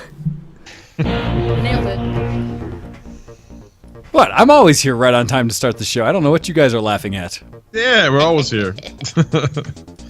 Always on time. Anyhow, hey! Alright, as we get into things, it's time to us to switch to our next topic so we can talk about news and such. Let's go with... Technology, news, and more today on the Geekoscope. So, geek time, everybody! What do we got that's newsworthy? Let's see. Looking at articles, Ken, do you have anything to start us off with? Yeah, a bunch of things. So, as usual, the ShowX Facebook page is always sharing news and geekery and such. And I've got a few things from there I'd like to actually mention that have been shared from elsewhere online. Absolutely. So, first of all, for anybody interested, I found this on Hot UK Deals, but it was actually linking to another website, which is the UK version of GamesPlanet.com, which has a Steam key that you can purchase for BioShock Triple Pack on Steam. Oh, yeah! All three. 81% off, so £8 for BioShock 1, BioShock 2, and BioShock Infinity. Any one of those games is worth £8. All three Absolutely. of those are absolutely worth £8. Check out the ShowX page for that link is there. Since that's a quick one, can I grab another? Oh, please do. Yes, that is Okay. simply information for the community. Please be aware. So this one is from a place that I would not recommend ever going to in terms of online news. However, Kotaku? I'm going to mention it anyway. It's the Daily Star, okay. UK newspaper. Sony, Microsoft, and Nintendo will soon have to contend with another console rival, but this time it's Google. What? Google is now working on a new video games console dubbed the Yeti that will stream games from a server. Oh, so much like the NVIDIA streaming service, and gosh, there was one way back in the day I used to have that I was demoing that you could play console games that were streamed to you for any device. Yeah. So But this is going to probably be fast enough because it's owned by Google, right? And the guys who are doing the gigabit internet, they can probably actually do this. That's really interesting. I say that was the problem Yeah. I heard was just the stream delay. So it only depends on your connection, because most of the ones, at least, and we'll hear, Ken, from your article what they say, but ones with like NVIDIA, they say they minimally want a 25 megabit connection for you to get great results. You can do less. It's really about your ping more than it is the overall. Right. But for 720 or better feed at those speeds, you want about a 25 megabit connection. And I've played with several of the streaming services, and they are really good, depending on where you live and how close you are to one of their nodes or one of their overall Nexus areas. I was playing where I think I was demoing one of the Tom Clancy games, and it felt like it was on my local server kind of thing, or my local computer. So go ahead, Ken. What's Google doing that's different? Yes, this is quite interesting because so this was kind of hinted at last month, and they said that they were planning on doing some kind of gaming thing, but this is quite big. New details emerged from the website. The information saying that Google is actively developing a brand new console with its own unique controller that will go up against the PS4 and Xbox One. The difference is that this will be streaming, so you'll buy the games to instantly stream them over the internet rather than have to download the huge files before play and have to update, etc., etc. It also means that you'll never have to worry about, ever updating. That means that when you sit down to play in your games and you turn on your console, instantly there, instantly ready, and everybody's going to be the same version. So everybody will have the same bugs or not, and that's the way it is. It's the advantage of doing anything truly in the cloud. Is that Everybody's you only working in the same place, Yep, you're always maintaining the same version, same licensing, things like that. And as a which will make customer, hacking much more difficult as well. well, it'll be interesting to see how they do that, because in previous services I'd played with, you got access to any of the games on the service. You could buy the games, but I forget how much it cost. It was less than just buying a retail game, because you're also paying the monthly subscription fee. Whereas I think like on NVIDIA's one, you have to pay for the service and you have to buy the games. They have to be linked in your Steam account, essentially, so that you own them. Right. So there's variations of how that works. I'll be curious to see how Google is going to go about managing the ownership of the games. So, who here would dislike the idea of Netflix for games? So, I mean, that was GameFly. But Yeah, that's what I was thinking. well, in a sense, right? But what we're talking about now is a digital version of that, where all you're doing is paying for the service, and you play whatever game you want whenever you want. So I do have a few questions on how that works. The first one being, is there a limit to how many people can be playing the same game at the same time? Since it's being streamed from somewhere else, is there a server capacity? It's all done with server. Well, so the key about cloud computing is it's all server farms, and essentially what happens is if you need more resources, you just spin up a new server out of your overall network of how many computers there are. So it's not that you're running like one server dedicated to this game. It's, this server may be able to run 10 instances of the game. And if you find out that that game's highly popular, what you'll do is you'll put a higher percentage of the overall servers available for that game. But it's all done very dynamically, and it's able to scale appropriately. So you always have a reserve of servers that aren't doing anything that can be spun up at any time. It's how Amazon Web Services so much does, research Google going into Services. this. Yeah, there's so much research going into this. There's so much effort from people going into this. Basically, both means that if a server fails, another one can take over. And it also means that if you're using too much traffic or too little, you can save money by just using less servers and giving some back to the server farm, whoever owns it, like Amazon, like Wayne was mentioning. Well, and that's the or other if thing. if you need more, you can pay extra and just get some more, like just instantly. Yeah, so there it's is a amazing. limit, but it's like a limit that you'll never hit. kind of Essentially, thing. theoretically, there's a Yeah. limit. It just depends how much hard metal is actually out there, how many CPUs and how many servers are actually available. But the way it's done is mostly companies that actually manage the cloud have excessive resources to the point where they can, because most server farm things that are done in cloud computing, they have a mass amount of bare metal, but it's more than any of their customers are asking for. Right, I gotcha. And so that way they can spin up new instances as they need across the board. The question now, Google's a big enough company, they probably own the bare metal. They probably don't need to go to Amazon Web Services or someone else to get it. Right. And so that's where it's probably a little different. And in doing so, it's actually smart because if you have enough resources to own the bare metal, one, you can already be doing cloud services for others, but you can also expand as you know you need to just yourself and just upgrade to newer hardware and keep all the old stuff. And you can kind of vary where does what server processes do they need? Do the gaming need the best servers or do they need some of the older ones? You just keep it all running, stuff like that. So there's a lot of ways that cloud computing works with that when you're truly doing cloud computing. I gotcha. Absolutely. But that's a good question. So it's kind of crazy impressive that this is an idea, and it makes me wonder how much you'd have to pay to have access to, for example, every game on Steam all the time forever. The better question is not how much you will have to, but how much would you be willing to? Because one of the things the market proves, and that all companies do, is it's whatever the market will bear. And so the financials of it, and it's unfortunate I don't have Akko here to give me the whole tax perspective on it, but it's the idea that every company will go out there and push to get as many dollars as they can, but they're going to do it in such a way that they also maintain enough customers. And so where we lament constantly about DLC and how gaming companies are effing it up because they keep going after the whales, that when you have service-based things where it's actually about number of subscriptions, now you're not going for that one or two people that are willing to pay tons of money, because you're going to make far more money off of people who are willing to keep paying every month. Yeah. And so if you keep your price down enough, but are able to do the price thing with the manufacturers who make the games, that they're getting their cut, whatever that price is. I know for me, and I'll just throw my number out there. I'll try to come out, and everybody come up with a number. What would you pay per month? If no matter what device you were using, because it could be through your console, it could be through your PC, because it's all server-based, so really you just need a browser-type extension or something. Actually, what the article goes on to say, if you let me just throw this in here. Yeah, please. Oh, I was talking more general, but yes, please. What are the specifics? Okay, sure. They're kind of hoping it'll work with Chromecast. So you just have like a little £15 dongle. You buy the controller separately, most likely. And yeah, there you go. You stream it straight to your Chromecast. It has no gaming power, but everything's done on the server, so it should be fine, right? Yeah, it really doesn't matter. Well, because all you're doing when you're streaming is taking your input, sending to the server, and all the server's doing is sending a video stream with audio to you. That's it. And so it's one of the complaints I make all the time where people try to make cloud computing more difficult than it needs to be. Is that, look, all of these companies have done it. They've solved this thing. It's, Netflix did this a while ago, but now it's about that quick response up to get that down feed as well. And Kuro's coming in and giving us information from what NVIDIA provides, because theirs are $7 a month for what NVIDIA has. Now, I will say, with that $7, Kuro, is that every game in their library, or is that, like a certain games you have to buy specific and pay more? I don't know. That's the model I'm curious about. Right now, okay, because here I see paid and I see included, so it looks like they have both on NVIDIA's Shield. I know Microsoft was doing something with their Xbox and PC games as well, where I think it was, if I remember the number, it was like $12 or $15 a month. But if you think about that, how many new games do you buy a year? If you're buying... Do I buy a year, or do that normal people buy? Normal people. If you're buying... Not you. If you're buying 2 or 3 new games a year, you've already paid for. I know that's a small number for me. I know. but- I'm like, what? But if you're paying for only 2 or 3 new games a year, you've already paid off your entire year's subscription with just those 3 games that are already included in that package.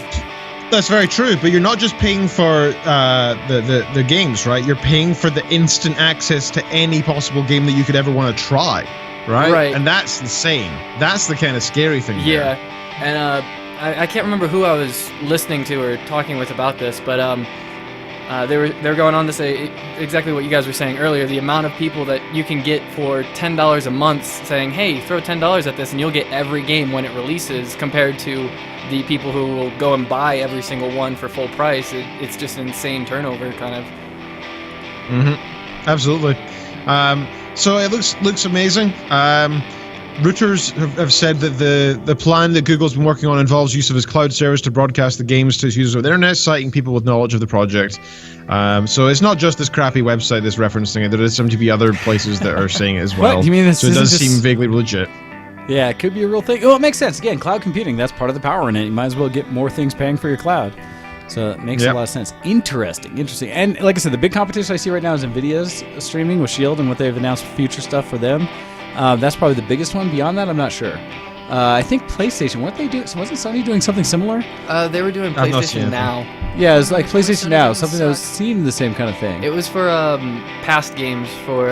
Oh, instead of having to actually support emulation or older games, they can just do a streaming version of the old games. I don't remember if it was That makes a streamed lot or- of sense. Based from their otherwise shitty Decisions, everything else. yes, for the decision they make about that are not consumer friendly. But that's what I'm saying. There's a few things out there in the market, so it'll be interesting to see how this goes. But very cool, very cool. All right, so let's see. Double checking my. Okay, good. I'm doing my own mini speed research on my phone. Sorry, I'm not commenting on it. Oh no, that's exactly what we like though. That's good. No, it's very good. Yeah, it's great. All right, additional. Let's see. What do I want to put out there? Oh, we're talking about various things. I have so many old articles I should go into. Damn it. But that was a good one. Crap. Oh, anyhow, let's go into modern news, stuff that people might care about today. So, for those out in the console world, let's say primarily, although I think it's finally, I think it might still be console only. A little bit of news about an announcement, a new trailer that just hit the webs. I know a lot of people around me have told me they love them some Kingdom Hearts. Okay. And so there I is saw a new that trailer yesterday. that just came out it was a Japanese trailer from Sony basically that said, hey, Kingdom Hearts 3 is on its way. And in it, they've now confirmed that Monsters, Inc. is going to be the next Pixar world coming to Kingdom Hearts 3. And it says that article I have from Engadget saying that Pixar's presence in Kingdom Hearts 3 won't be limited to the Toy Story crew. Squeenix and Disney have revealed that Monsters Inc. will play a role too. You'll see Boo, Mikey, Sully, minus the famous actors, of course, the voice actors, as well as setting from the classic CG movies such as the Door Vault. There's even a chance to wield weapons themed around the movie, including Mike, apparently. What's interesting is showing into this one, the main characters that you'd run around in all the Kingdom Hearts, so yourself as Sora and then Goofy and Donald, continue in the path as main parts of your party, but get a Monsters Inc. kind of overhaul, and so start to look really like liking monsters that. themselves. There was another trailer. I don't know if that one's that you have pulled up, but it has the intro song as well. That was a separate one that I hadn't watched yet, but I Okay. saw that there was one talking about the song itself that people were really getting into. Yeah. And so I wanted to bring that one up just to be excited, because I know a lot of people are, as after my Zelda push, will probably go through my Kingdom Hearts push for retro gaming on my end. I would Yeah, something I never played, but a lot of my friends did back in the day. I played the first one, got stuck at Monstro, it never went past, and then I started playing it again on an emulator that was a PlayStation emulator, which I have the original disc in drive while playing, so licensing is fine. But started playing it again, I was like, oh yeah, and I just started getting into it, so I need to play through that again. I'd say if you have the opportunity, they released I believe it was mid last year. They The released 2.5 HD? 2.8. Or 2.8? It has everything in it, literally everything. Is it both 1 and 2? Yes, it has 1, 2, Birth by Sleep, the cutscenes from the Game Boy Advance ones. Ooh. It has all of the. You can get the entire story from just those. But is it only on console? I believe so, sadly. So once companies finally get over that last little hurdle they have about supporting knuckle draggers and go straight to the PC Master Race, I can finally get involved with new titles, just like as I'm still waiting for things like, I don't know, Final Fantasy 15, or Monster Hunter. Yeah. Huh. The problem that I've seen with Sony is that PC gaming just doesn't exactly exist in Japan, so they're not exactly too fast to bring things out. Which is something we talked about, Cameron and I, just the other day. We were talking about a bit, but my challenge still goes to everything they're producing for these childish little console things are just lower down PCs. They're terrible PCs. They could just release the exact same code without optimization, and it'd probably still run better on my PC at higher resolution. Yeah, the problem is, right, if they have the choice between the two, they'd rather do it where they can sell the game for £50 rather than £30, right? But they could still sell it for £50 at the original launch on a PC. The challenge is when they finally release it for PC 6 months later, I don't care anymore because the hype's gone. Yeah. Do you know how many AAA titles I never touched that finally hit PC because everybody already played it and therefore I already heard everything, and all the excitement that would draw me in otherwise is gone. They all played and Akko and Azenko have arrived safely back at the Death's House homestead. Hey. They're alive. This just makes us excited because we were worried. So, yay. All right, sorry. They were coming in the door, so had to call them out. One last thing specifically about Sony on that one is, I mean, if you look at PC, you would say, PC is mainly owned by Microsoft and things like that. So why would Sony want to dilute their own platform, which is PlayStation, by putting it on a Microsoft? So here's the thing: they wouldn't even be diluting; they would be expanding their market. The reason being is just like you said. We've talked about it. Actually, Akko brings this up all the time.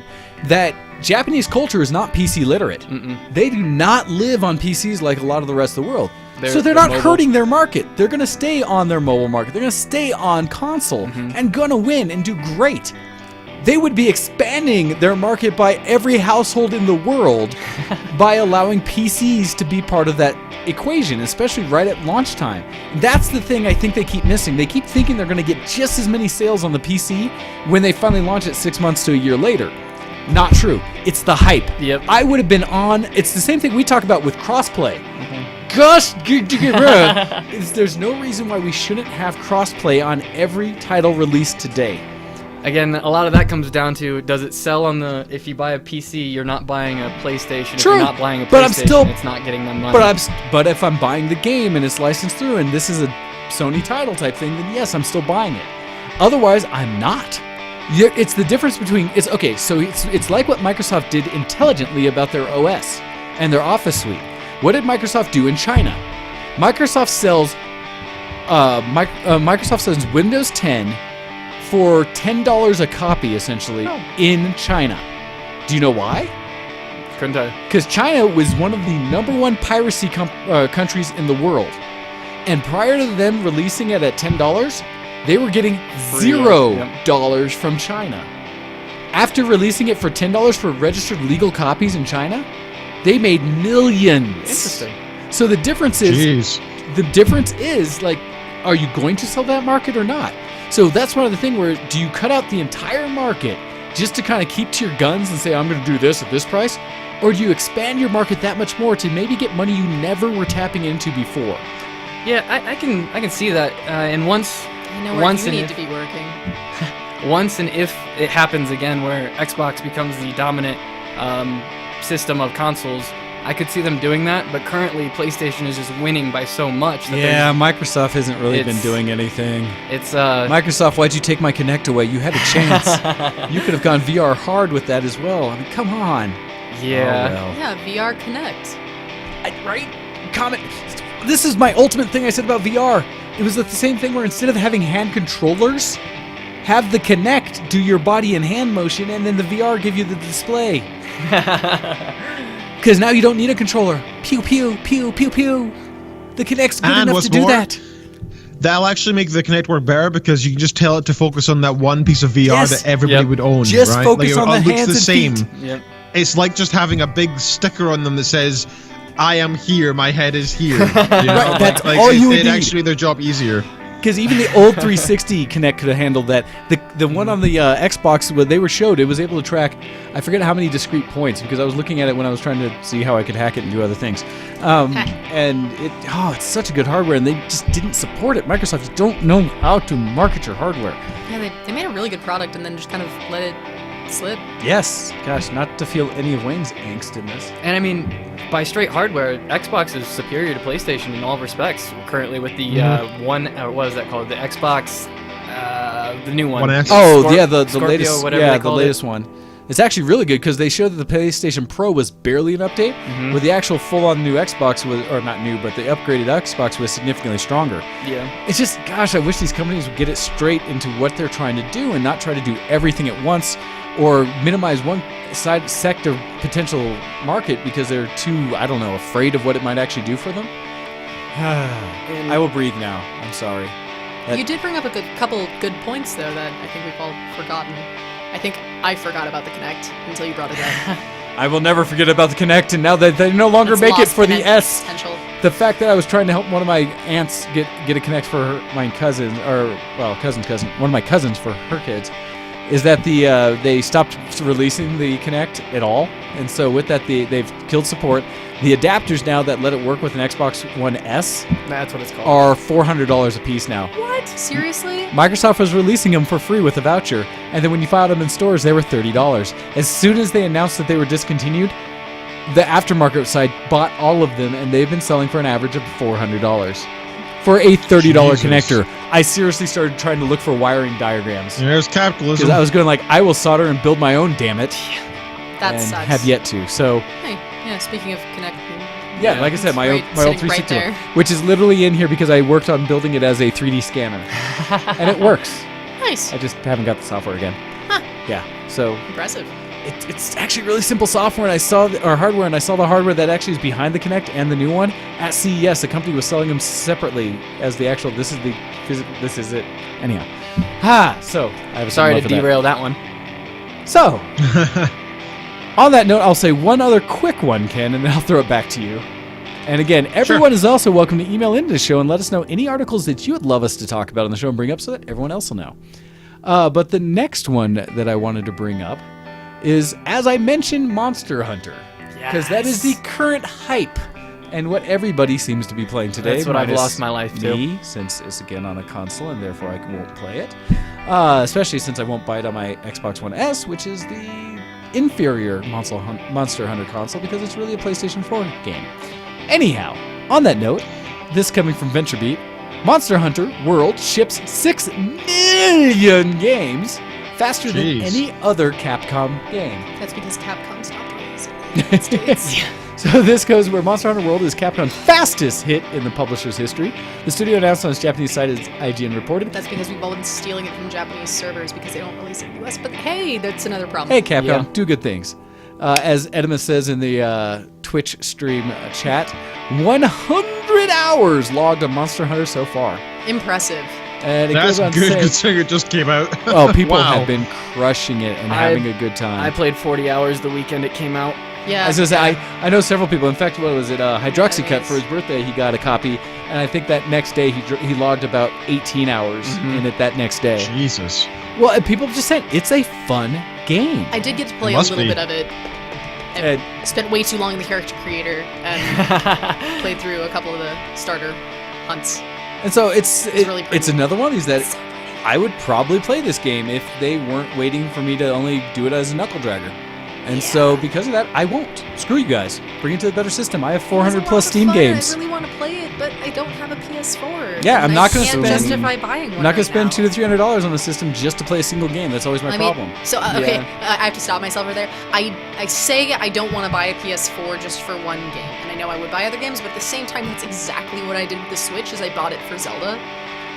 But at the time, Zelda was the only game that was out for it, and I know I have been starting to play other games on it, but I did at the time buy it purely to play Zelda on. Well, and I have talked to a lot of people about that. The Switch. I mean, Ken, Zelda machine. you've heard me talk all the time about why I will not own a Switch, right? And oh, me, by I the think way, we have very because similar opinions there. because I also have Breath of the Wild on my Wii and emulator. Oh yeah, so I don't have to buy a Switch.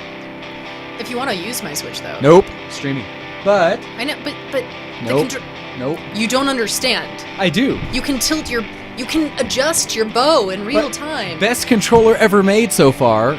Works just fine. But does it have motion control? Doesn't matter. That's what your mouse is for. Suck a barrel of dicks.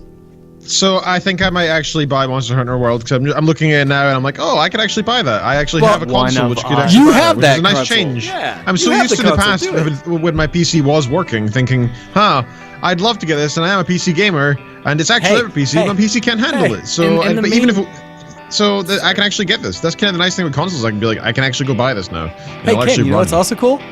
You can go ahead and stream directly from your PlayStation Pro or Yep. from your PS4. Yep, you can do that. Twitch is integrated into the PlayStation 4 as well.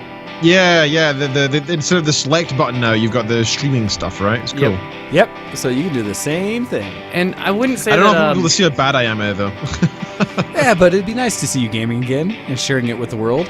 At That's GoHex, true. if anybody wants to follow or stuff. I don't know what your Twitch one is. I do know what your That's Twitter my is.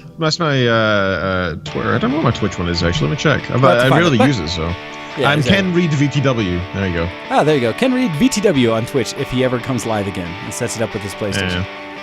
Or maybe you'll just end up watching Kitten Features play under his account. I don't know. But Can you anyhow- set up a camera with it? Because that's what I'd be more interested in doing. I want to have both. You really. can. Yeah. You can. I haven't done that. When I was in Japan, I was doing just streaming of voice because that's all I had at the time. But I'm pretty sure you can set it up to stream just like your PC. Obviously, is not going to have OBS and all that other stuff with it. But Sure. But they have, sure. I think they optimized the software built in for it, so it works really well.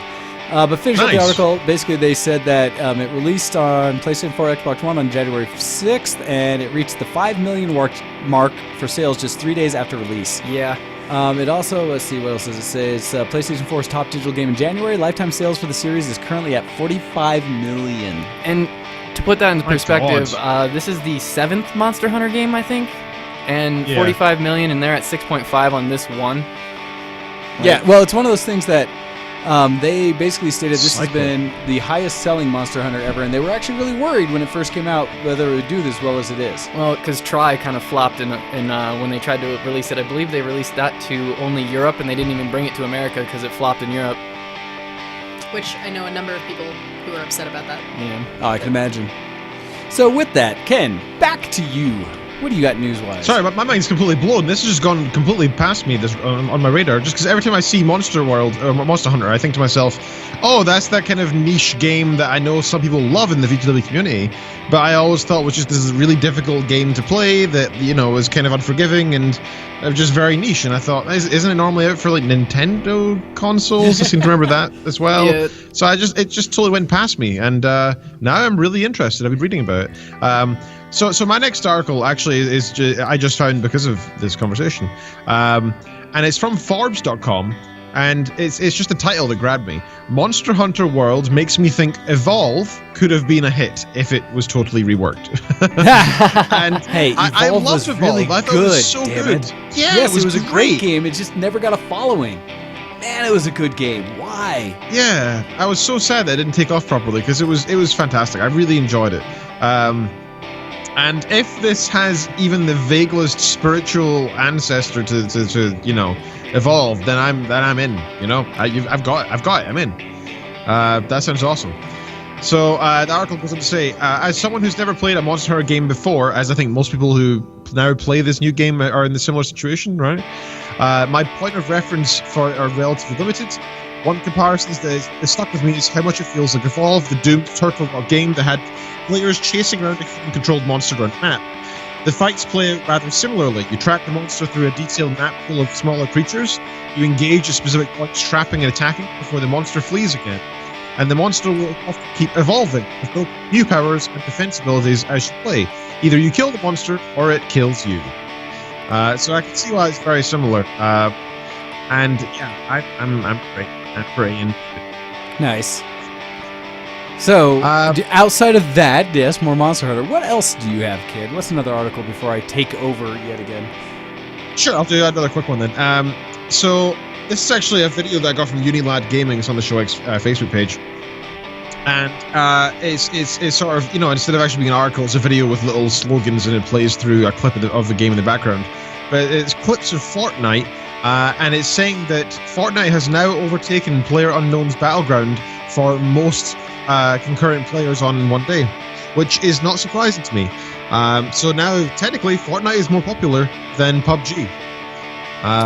Which is funny because many people would say that PUBG inspired Fortnite and all the other Oh god, similar, yeah, dude. right? Well, so that's that's pretty nuts. interesting. No, that's actually interesting to me because what was I doing? I was hanging out with Zenko Nako, and we were chatting about a few things. And as we were chatting about them, we actually had some streams up on my television because one of my things that my newer LG has, it has actually a built-in app for game streams. I want to say it goes directly to Twitch, but I'm not sure. I think it is. And one of the things that came up, I was just kind of flipping through, and it ended up on one that was a Fortnite stream. And was kind of just watching what was going on. I also ran into it on YouTube randomly, and I forget which channel I ran into that grabbed it. Because unfortunately, again, most YouTube personalities and Twitch streamers I absolutely deplore. I hate. Yeah. Because I'm not a big fan of the people that are the overtop, look at me, scream at people, look at how I'm going to say all these jive meme terms and stuff, because I'm an old, tired fool and can't keep up with what all the kids are doing. I love that jive As I meme prove terms. with the words I say out of my mouth. Jive. And yet he still keeps us here, though. He hasn't kicked us out yet. Thankfully, you guys don't speak only in meme. But when you do, if you notice, my eyes start to glaze over, and I generally am like, I don't know what's happening around me now, and do I need to start digging my grave? I But like to think that you do give it an honest attempt to understand, but as soon as I start sniffing the Tide Pods, you just walk away. so bad. So bad. I say that as a joke, but I did get a pack of Tide Pods previously to attempt possibly making were candies out of. Like, we were going to mold them with the vacuum form freeze and try to make some candy stuff. Ended up not working out. But it's the first time in my life I've ever actually seen a real Tide Pod. And I got the Febreze ones, and they smell really lovely. And so we had just the Not backup, like and you it was would put them in your mouth. yeah, like not like But- food lovely, but but lovely. I love the smell of Febreze. So like every time they were open, I would just like go down and sniff them and keep walking. And so, you know, I like they. Is that a smell girl really thing? good. I know a lot of girls who do very similar things. I've never known any guys who like keep things around for the smell. I I mean, mean, we did finally put them away, so I'm not smelling them now. I but didn't leave them in the kitchen anymore, so they'd constantly be picked up. Instead, I put them in the laundry room, where I they will belong. Never use them. and I mean, guys keep stuff that smell bad to have other people smell them. Dude, Share the pain. you gotta smell this. But I mean, I do that too. Dude, I fired earlier. I've got it in my hands, right? Like, you gotta smell this. oh my. Oh. But no, I do. So that's part of my challenge is I cannot keep up with it. So anyhow, I saw a stream and mostly I saw some guy, and I forget what his name was. I actually don't want to find as much because he gets sponsored for things, which is great. And he ended up one of the things you can probably find it is just if you look up on YouTube. I gave away I gave away $30,000 to a streamer, live streamer, something like that, because he was sponsored by some other company that gave him like 30 grand to gift at a stream, and so he gave it all to one kid that was streaming Fortnite that he appreciated and really liked. And it was fun to watch the kid's reaction because, again, are you kidding me? As the guy was streaming, he gave him like little tidbits of like, gave him like a couple $100 right away or something. The guy was just like, what? Oh my God, right? Because one donation like that's huge. Then gave him or actually, I want to say he started as $1,000, which right away the kid was just like, that can't be real, and then was freaking out.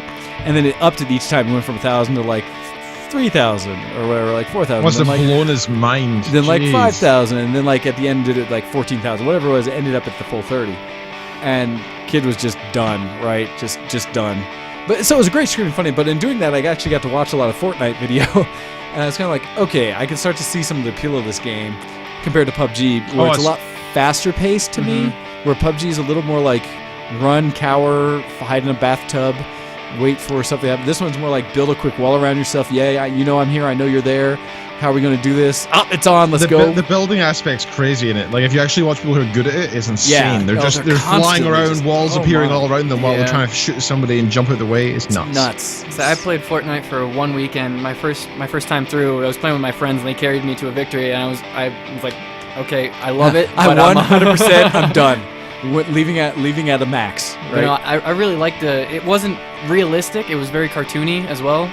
So it's not the hyper realism that people are trying to go for with PUBG. And I really appreciated that aspect at least. Well, and that might I make. think the big reason that this one's becoming more popular is due to the payment model, which is that it's completely free. it is free, which you is you huge. can buy crap inside it, right? You can buy cosmetic stuff, Look however you want. but it's otherwise completely and utterly free. Like that's why I have it on PlayStation. I have it sitting there because I thought, hey, look, a free game. I'll take that. Well, and I've heard of this one. I'll try it out.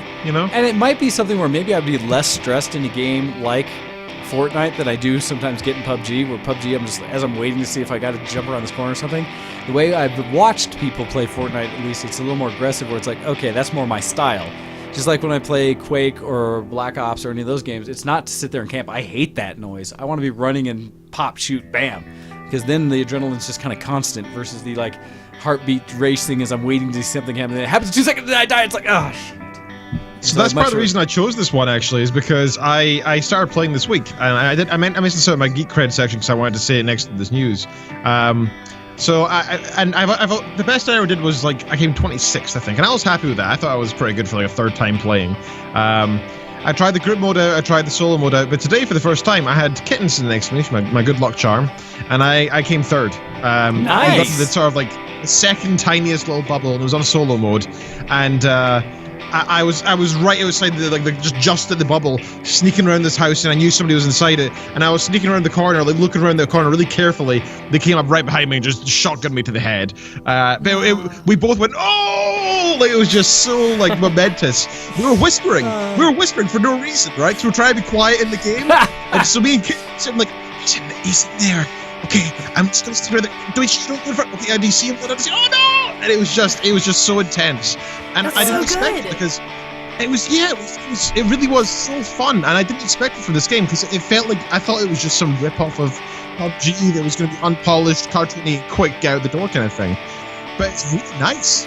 It has so many nice little quirks. The map is really fun to explore. I love the sort of randomly generating houses as well. Sometimes they'll have like epic chests, legendary weapons and stuff in them. It really adds to it. It's really super fun. I love the fact you can get trapped as well, and they're kind of rare, so you don't always expect them. All that stuff is just amazing. I also really appreciate how everything's destructible. Yeah, basically all the stuff that people build, you can start shooting through. One of the favorite things I saw is people would get like a chain gun, and from a distance start just tearing into somebody's structure. Like, nope, we're going to kill him through his walls. Yeah, kind of thing. Like, oh. Me and my friends one time landed on top of a house, and like we saw people run into the house, and we were on top of it. So we destroyed the roof, jumped in from above, and killed them before they realized that we were in the house.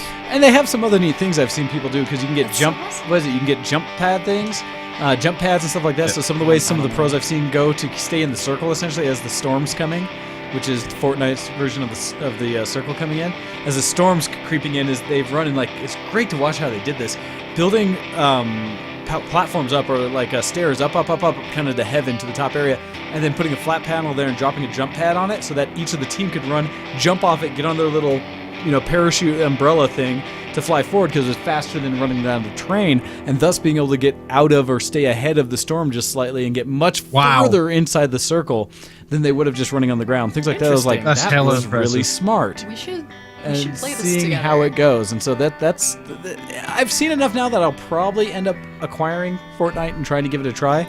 I'm So is it interested enough to also give it a try. Is it only on console still, or did it come out No, it's on PC? PC. Okay. Oh yeah, it's solely on PC. Because I knew the first weekend or whatever, it was only console. Although I don't know if it's crossplay or anything like that. Other famous. That's what I was going to say. If it is, it'd be great if we could all play together. I mean, you can have a squad of 4, I think. Yep. And if you have the microphones, oh man, that'd be so much fun. That'd be so cool. Because I think you can hear people nearby you as well talking. Yeah, that sort of if thing. they have it set to that, yeah. So yeah, but that's it's one we'll just- have to check out because I forget all the details about. But Fortnite is definitely one of the popular alternatives to PUBG. Yeah, And it's- sorry, go ahead. I was just going to say it's a great game because it's one of those ones that you can just pick up and have a 10-minute game, And it's nice to have games like that because there's so many out there that are like, okay, I've started. That's me set for the next 45 minutes. Well, of course, Fortnite's going to be available on PC. It's from Smite. Epic Games. So why wouldn't it be? Because Epic, makers of Unreal and the Unreal Engine. One of the other things It that just looks fun too. they have a It lot of really is. good weapons, like they have RPGs and grenade launchers, and everything has its own commonality rating. So like whites are common, greens are uncommon, blues are rare, and oranges are legendary. That have all slight variations to them, but you can't modify the guns past that I know of. No, they just released a new one for Valentine's Day. It's crossbow. Unlike any other weapon, it's unlimited ammo though. So Oh, really? you can just have What? it forever. Yeah, it's like a sniper as well, but it's not as strong. Like, I don't think you can one shot, so you need to like get a couple hits in. But it's a rare weapon, which is really neat. It's cool. Nice. All right. Now I'll have to think about it now. That'll push me even closer to having to check out potentially Fortnite, because that sounds... It was It's a entertaining. real party game. Like I said, it does sound fun. All right, so let's see. Where do I want to go next with this? I don't know if I want to do net neutrality stuff again, but I love to bring it up so everybody can be aware. Care about net neutrality. Done. Well, so this one is specifically because I keep going into the whole how people are now reacting as we're waiting to see if the current federal, rules are going to kick in and what that's going to mean. So one of the things I join in and talk about is that previously I'd mentioned that some states have decided to take matters into their own hands. One of the ones that did was Montana. Well, coming forward, an article and this is from boingboing.net, says that California joins Montana and New York in creating state net neutrality rules. Says the FCC's order killing net neutrality in December 2016 also includes a prohibition on states making their own telecom rules that restore it. This is a mixed bag. If states' rights don't permit them to overrule the FCC, then a future FCC that reinstates a net neutrality order could stop states whose governments are captured by telecom lobbyists from subverting it. And states have fought back through a loophole. The governor of Montana and New York have issued executive orders banning non-neutral ISPs from doing business with the government. But in California, the state senate just went further. The state senate just passed a motion prohibiting blocking, throttling, and paid prioritization by landline and mobile ISPs under threat of injunction and financial damages. With a 21-12 vote split on partisan lines, the bill now goes to the Assembly where there's a strong Democratic majority. The bill also mirrors provisions from Montana and New York executive orders banning state agencies from sourcing internet services from ISPs unless they swear, on penalty of perjury, to uphold net neutrality principles. So you say Democratic majority as if that is a good thing in this case. From what I've seen in the past 10 years, both Republicans and Democrats have been pro-net neutrality up until the past 2 years. So Well, it depends if they have many sort of old benchers there. It all If they're depends on still where there. their money comes from and who's paying the lobbyists for them. Is it, ISPs or is it other? And so, but this is one of those things that I will jump down that net neutrality throat all day because there's nothing I've seen that shows that the people support what the FCC has currently done. It is all something that sounds like big companies and ISPs support it and the top of this current administration. Along with that article, though, I wanted to bring up this one from Blacklisted News that says, net neutrality. Facebook, Amazon, Google all push Congress to restore internet protection stripped by the Trump FCC. So this coming again from Boing Boing, Jeez. as a source, says that the FCC voted along party lines in December to repeal net neutrality regulations. Those rules, introduced in 2015, were lauded by tech companies and consumer groups, but now denounced by internet service providers as hindering investment. The Internet Association, which represents Google's parent, Facebook, Amazon.com, Microsoft, Netflix, and many others, sent in a letter on Thursday to Senate leaders that it backed the Senate effort to reverse the vote, but also called for a long-term fix. Quote, the internet industry urges Congress to legislate a permanent solution. The group said that in a letter made public on Thursday and continued, the time has come for a bipartisan effort to establish permanent net neutrality rules. A public backlash against the FCC's plan, especially among younger people, has raised concerns among some politicians about how the issue might play out in the 2018 congressional elections. It says that more than 20 U.S. state attorney generals are also mounting a legal challenge of the FCC's vote to reverse the rules introduced in 2015 that prevent internet service providers such as AT&T and Comcast from obstructing information they transmit to consumers or offer paid fast lanes, also known as paid prioritization. So essentially, I wanted to let people know that the fight is not over. People are still pushing for it, and people still want us to have some good net neutrality to keep us all in a fair, balanced, and good for all of us internet. Freaking America, man. I know, right? Oh, it's so many ways, Ken. So many ways. Anyhow, back to you, sir. All right. I've got a few more here. That I'm trying to avoid the memes that I've been posting on the page as well, because as good as they are, they're YouTube videos and I can't really reference them. Memes. Let's talk about Elon Musk. We haven't done that yet. Oh, you're right. How did we miss this? Okay, let's SpaceX? stop. Wait, Anything yeah. else here? Go ahead and bring that up and let me grab the video just to play on top of it as we do this. SpaceX video. Oh, So, recently, Ken, go ahead and start us off because this has a special place in my heart. Yeah, so this is insanely cool. There is the biggest rocket ever launched from planet Earth has gone off and is on its way towards Mars. and on the top of that rocket is Tesla's own electric car. Sorry, not Tesla's. Elon Musk's own Elon electric Musk's, car. the original Tesla that he got. Elon Musk's, yes, his car. If you go to the ShowX page, you will see a video that's actually from the spaceship out there in space of the car outside of Earth. We are so freaking amazing. Humanity is so cool that we sent a sports car into space and then videoed it and sent it back to ourselves just so we can celebrate. I just think it's just the most human thing to do. It's just ridiculous and necessary, and we did it. You know? That cost billions.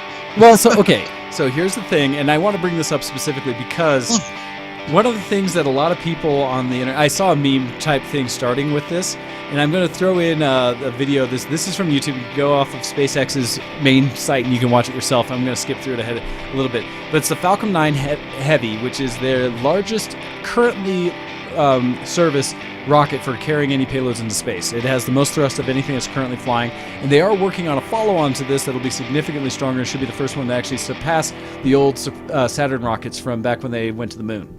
But the big thing about this, they basically took 3 of their original Falcon launch missiles and strapped them together to make the Heavy. So it's something they've been flying for a while now. What's really cool about this launch is that as people talk about the payload that's on it, the meme that came up was this whole thing about, oh no, look, billionaires don't need a tax refund or any tax cuts because they're just shooting their old cars into space, right? Hey guys, the whole point of having a weighted payload on something like this is to allow you to actually test the characteristics of a new missile or a new launch vehicle like this, a new space launch vehicle. They have to have something that is a weighted payload for it to actually happen. And so that's the whole point, is they went in here and, let's see, I'm going to actually go to a video of where the launch is about to happen. But they needed something weighted instead of where most companies will just send, essentially just send concrete into the sky. They actually wanted to send up something weighted, but that had some meaning. And so they set up this whole thing with sending Elon's original Tesla, the first one that was ever basically produced out there, up with it as part of that weighted payload. And it's actually mounted on this bigger thing to make it heavy enough to actually show what this Falcon 9 can launch. So you had to have something weighted in there. You can't just show off nothing. All right, so I'm going to skip ahead to where they actually launch this thing because it's so good.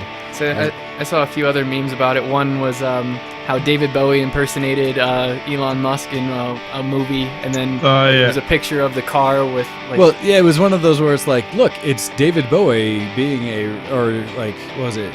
How did they do this? David Bowie playing playing Rocket Man, and Tesla doing a Rocket Man, playing David Bowie kind of thing back and forth thing with that. I missed that one, but yes, I know what you're talking about. So the other cool thing about the launch, and this is where it goes even a step further, it's not just that, and with the billionaires thing, is, by the way, Falcon 9 is now the cheapest way to launch heaviest type things into space. That's the whole point. Where the way NASA does it is significantly more expensive than what Falcon 9 allows. A big part of that is because Falcon 9, or the Falcon Heavy that they're doing, and the Falcon 9 that they launched, is that they have parts of it that are reusable that were never capable with previous things. Everything else, we would just scrap everything that we launched. And that was it. It was done. As soon as you launched it, it was over. So this one's epic in the sense that it's also an innovation beyond what we've ever done for launches previously. And one of the big things is, so as it goes up, and as I'm showing the video feed here, the other cool thing that's about it is as they do the separation of the boosters, they came off flawlessly. And so you got the side boosters that just popped off, no problem. What was really cool about this is after they came off, I'm kind of skipping ahead of the video, as they did the main fairing comes off, and now it's just the upper stage, where that main piece comes back in. Each one of those main rockets is one of the, what they've been testing forever now about reusable rockets. And so one of the coolest parts to me was, the fact that it all launched and was perfect, because Elon said it was about a 50-50 chance, and if it failed, well, that's a really expensive failure. But just to test that the platform could work. After all that, and then they have the video of, from the Tesla in space, and they had it set up there, and they had it playing Rocketman, and looking down at it has the thing says "Don't Panic" on it, and they actually have mounted right on the end of the dash this tiny mini version of the Tesla as well. And Elon talks about all of that in his afterwards press conference, which is so much fun. But what's really slick is the actual re-entry of the boosters. And so as they're coming back in, and they had the 3 stages, the center and then the 2 sides that came out at the same time, they're doing, and these were older models, and so you can see in this video they're starting to do the reentry burn, slowing down. The main one's burning. The side ones already have burned, and you can see Florida below it because it's launched from Cape Canaveral. And gosh, this is just so exciting for people that understand how rocket launches work. I really do. and the fact that these boosters are coming back to Cape Canaveral, back. Yeah, they're after not, the launch. They're not landing in the ocean somewhere No, from it's so amazing. And then Holy the third part of That it, is the amazing. main stage that continued on, was going to a robot-controlled barge that was out in the ocean to retrieve the third part. Really? Yes. And so all of this is like all of the current technology you could do. There's a drone ship out there. But you could see it coming in and see the stages out there. This is like, the finesse and how cool it was that they were able to pull this off, and the timing of this. I can't tell you the emotion that went through in my office and the people around me when we watched this happen. It's unreal, and so many people says it's faked. But these are those main boosters coming. Yes, this is back at Cape Canaveral, not the exact same launch pad, but right down the road from it. And the boosters landed almost exactly at the exact same time, coming back in as reusable pods. Everyone should be super excited That's so cool. for how they did that and how well they accomplished this. Dude. And I mean, if you're looking at that, the world spins at what, 700? Oh, something like that. They went to a whole thing. Depending on where you are in the world and how close to the equator, shows how much launch velocity you get. Because you get almost 1,600 kilometers per hour or something boost if you launch from the equator versus. Right. There's more than that. I actually But watched just the video to, of the whole thing. overcome all of that, I mean, They it was basically like, let the Earth catch up to them. yeah. And so they came back down. Now the other one they showed, this other video, because it was supposed to launch at the exact or land at the same time, they lose feed from the barge, and that's because the third one was almost on target. It just it came in and didn't. Not all the boosters, not all the boosters to slow it down fired. Like only one of the three, and so it hit the barge at 300 kilometers per hour or 300 miles an hour. 300 miles an hour. It clipped it though. It didn't take the full barge out, but it did clip it at That's- like 300 And miles an that hour. is why you wanted to be a drone and not human automated. Yep. Yep. Yep, that was part of that. So, Oh my gosh, that Rocket. is super cool. so Oh no, my gosh. actually, Ken, that is the perfect way for us to end the show today because I'm happy that you caught that. I wanted to bring that up and was a little sad that I forgot. Because it also pushed me on a whole push to go back and look at all the things that Tesla and SpaceX and stuff have been doing. Oh, it's so cool. So the last thing I wanted to mention about that is that my sister-in-law, Asland, was actually like 2 miles from the launch pad and watched the rocket go up. I was so mad. Yeah. I saw her picture saying, So hey, jealous. look at that. I also had another friend Yeah, from work that went out to it, went and saw it. I was just like, man. Like I said to her, like you just witnessed like one of humanity's biggest History. triumphs History. ever. Like I'm not even underestimating that. I'm sorry, not overestimating that. That is completely, definitely one of the coolest things we as a species have ever done. And you That's saw it cool. with your own eyes, you know? I am still a little just like at how exciting that was. I actually need to have some conversations with some of my friends that work at NASA and stuff like that, just so we can all like sit in a little room and geek out on all my actual astrophysics, like my rocket scientists, the people I know who are all rocket scientists, so we can all just sit around and be giddy for a minute. There it is. And so yeah, the live view stuff that just it's so cool. So thank you for bringing that up, Ken. That is such a highlight in what humanity is doing to reach out to the stars. And if you've never really thought or have listened to something about being inspired, see how things work, look up any of the talks that Elon puts out. He's not the best speaker in the world. He's not there to present something like an entertainer, but the passion and information he provides is something special. And if you can't take some level of just inspiration from what he says, I'm sorry for you. But I watched again his display about the semis he's doing that are all electric, the new Tesla Roadsters coming out, what he's doing with Solar City and all the solar stuff he's doing, what he's doing with the big dig stuff that he's doing under LA with his the board project and such. It's just everything he's doing is trying to innovate and push what humanity's doing. So throwing out there. All right, Ken, with that, could you please lead us out the show? Sure thing. You listen to Show X live on many places. I mean, who knows where you listen to us? But we are originally from VTWProductions.com. You can find us on YouTube. You can search for VTW Gaming there, VTW Productions, and you should find us. You can find us on twitch.tv. God, I need to learn our own channel name. VTW Where are we Show called? X on VTW Twitch. Show X. You can also follow VTW Gaming, which will reference us there, and that's where we game. And you can follow me as Ken Reed VTW if I ever decide to use it again. I would like to say it on the PlayStation. I mean, why not, right? Say I dragging just some got- Monster Hunter. Hey, you I got just need to Cameron get- right yeah, here ready to play. I just need to get a microphone and a video, and then I'm sorted. You can check out Wayne as Doc Dead on there as well. You can also check us out all around the internet. You can find us on twitter.com/showx for the show, twitter.com/DuckDead for Mr. Wayne here, twitter.com/GoX for myself. Check out the art contest on our forums. Go to vtwproductions.com, go to forums at the top, go down to the ShowX board. In there, you'll find the art contest. You can follow us on Facebook. Go to facebook.com and search for ShowX. You'll find us there. You can support us on Patreon, patreon.com/ShowX. Minimum of $1 per month. Although I've been vaguely tempted to change that to per show, but then that'd be like quadrupling people's money. Nah, asking, a month is fine. Yeah, it's enough to pay the bills. That's all we're after. Yeah. You can check us out by sending in emails to showx@vtwproductions.com. Which is very much welcome. All right. I'd like to thank all of our guests for joining us today, and a few of the new people that follow us on Twitch. I did notice a bunch of notifications come through, so that's quite nice to see. No, That's we'd good love to see. hear that, and feel free, please share us with all your friends. If you come on and you like to watch and listen to us and you want to join in the show, please let others know as well because they might like it also. Other than that, we've got Hide My Air here if you want to find and follow Hide, and then Cameron, where would people follow you if they were looking? If I ever get back into it, which I'm trying to, I'm at Punintentional on Twitch, as well as Punintentional Cosplay when I start actually making my stuff again. So that way you can find all of us. And so with that, thank you for joining us this week. I may or may not be in, depending on what I do with the mobile rig while at Katsu next week, and depending on what kind of internet situations we have. If not, Ken, I may rely on you. But That's no problem. with that, you've been listening to ShowX on VTWProduction.com, and we will catch you guys again in the future. Thanks a lot. See ya. Bye everybody!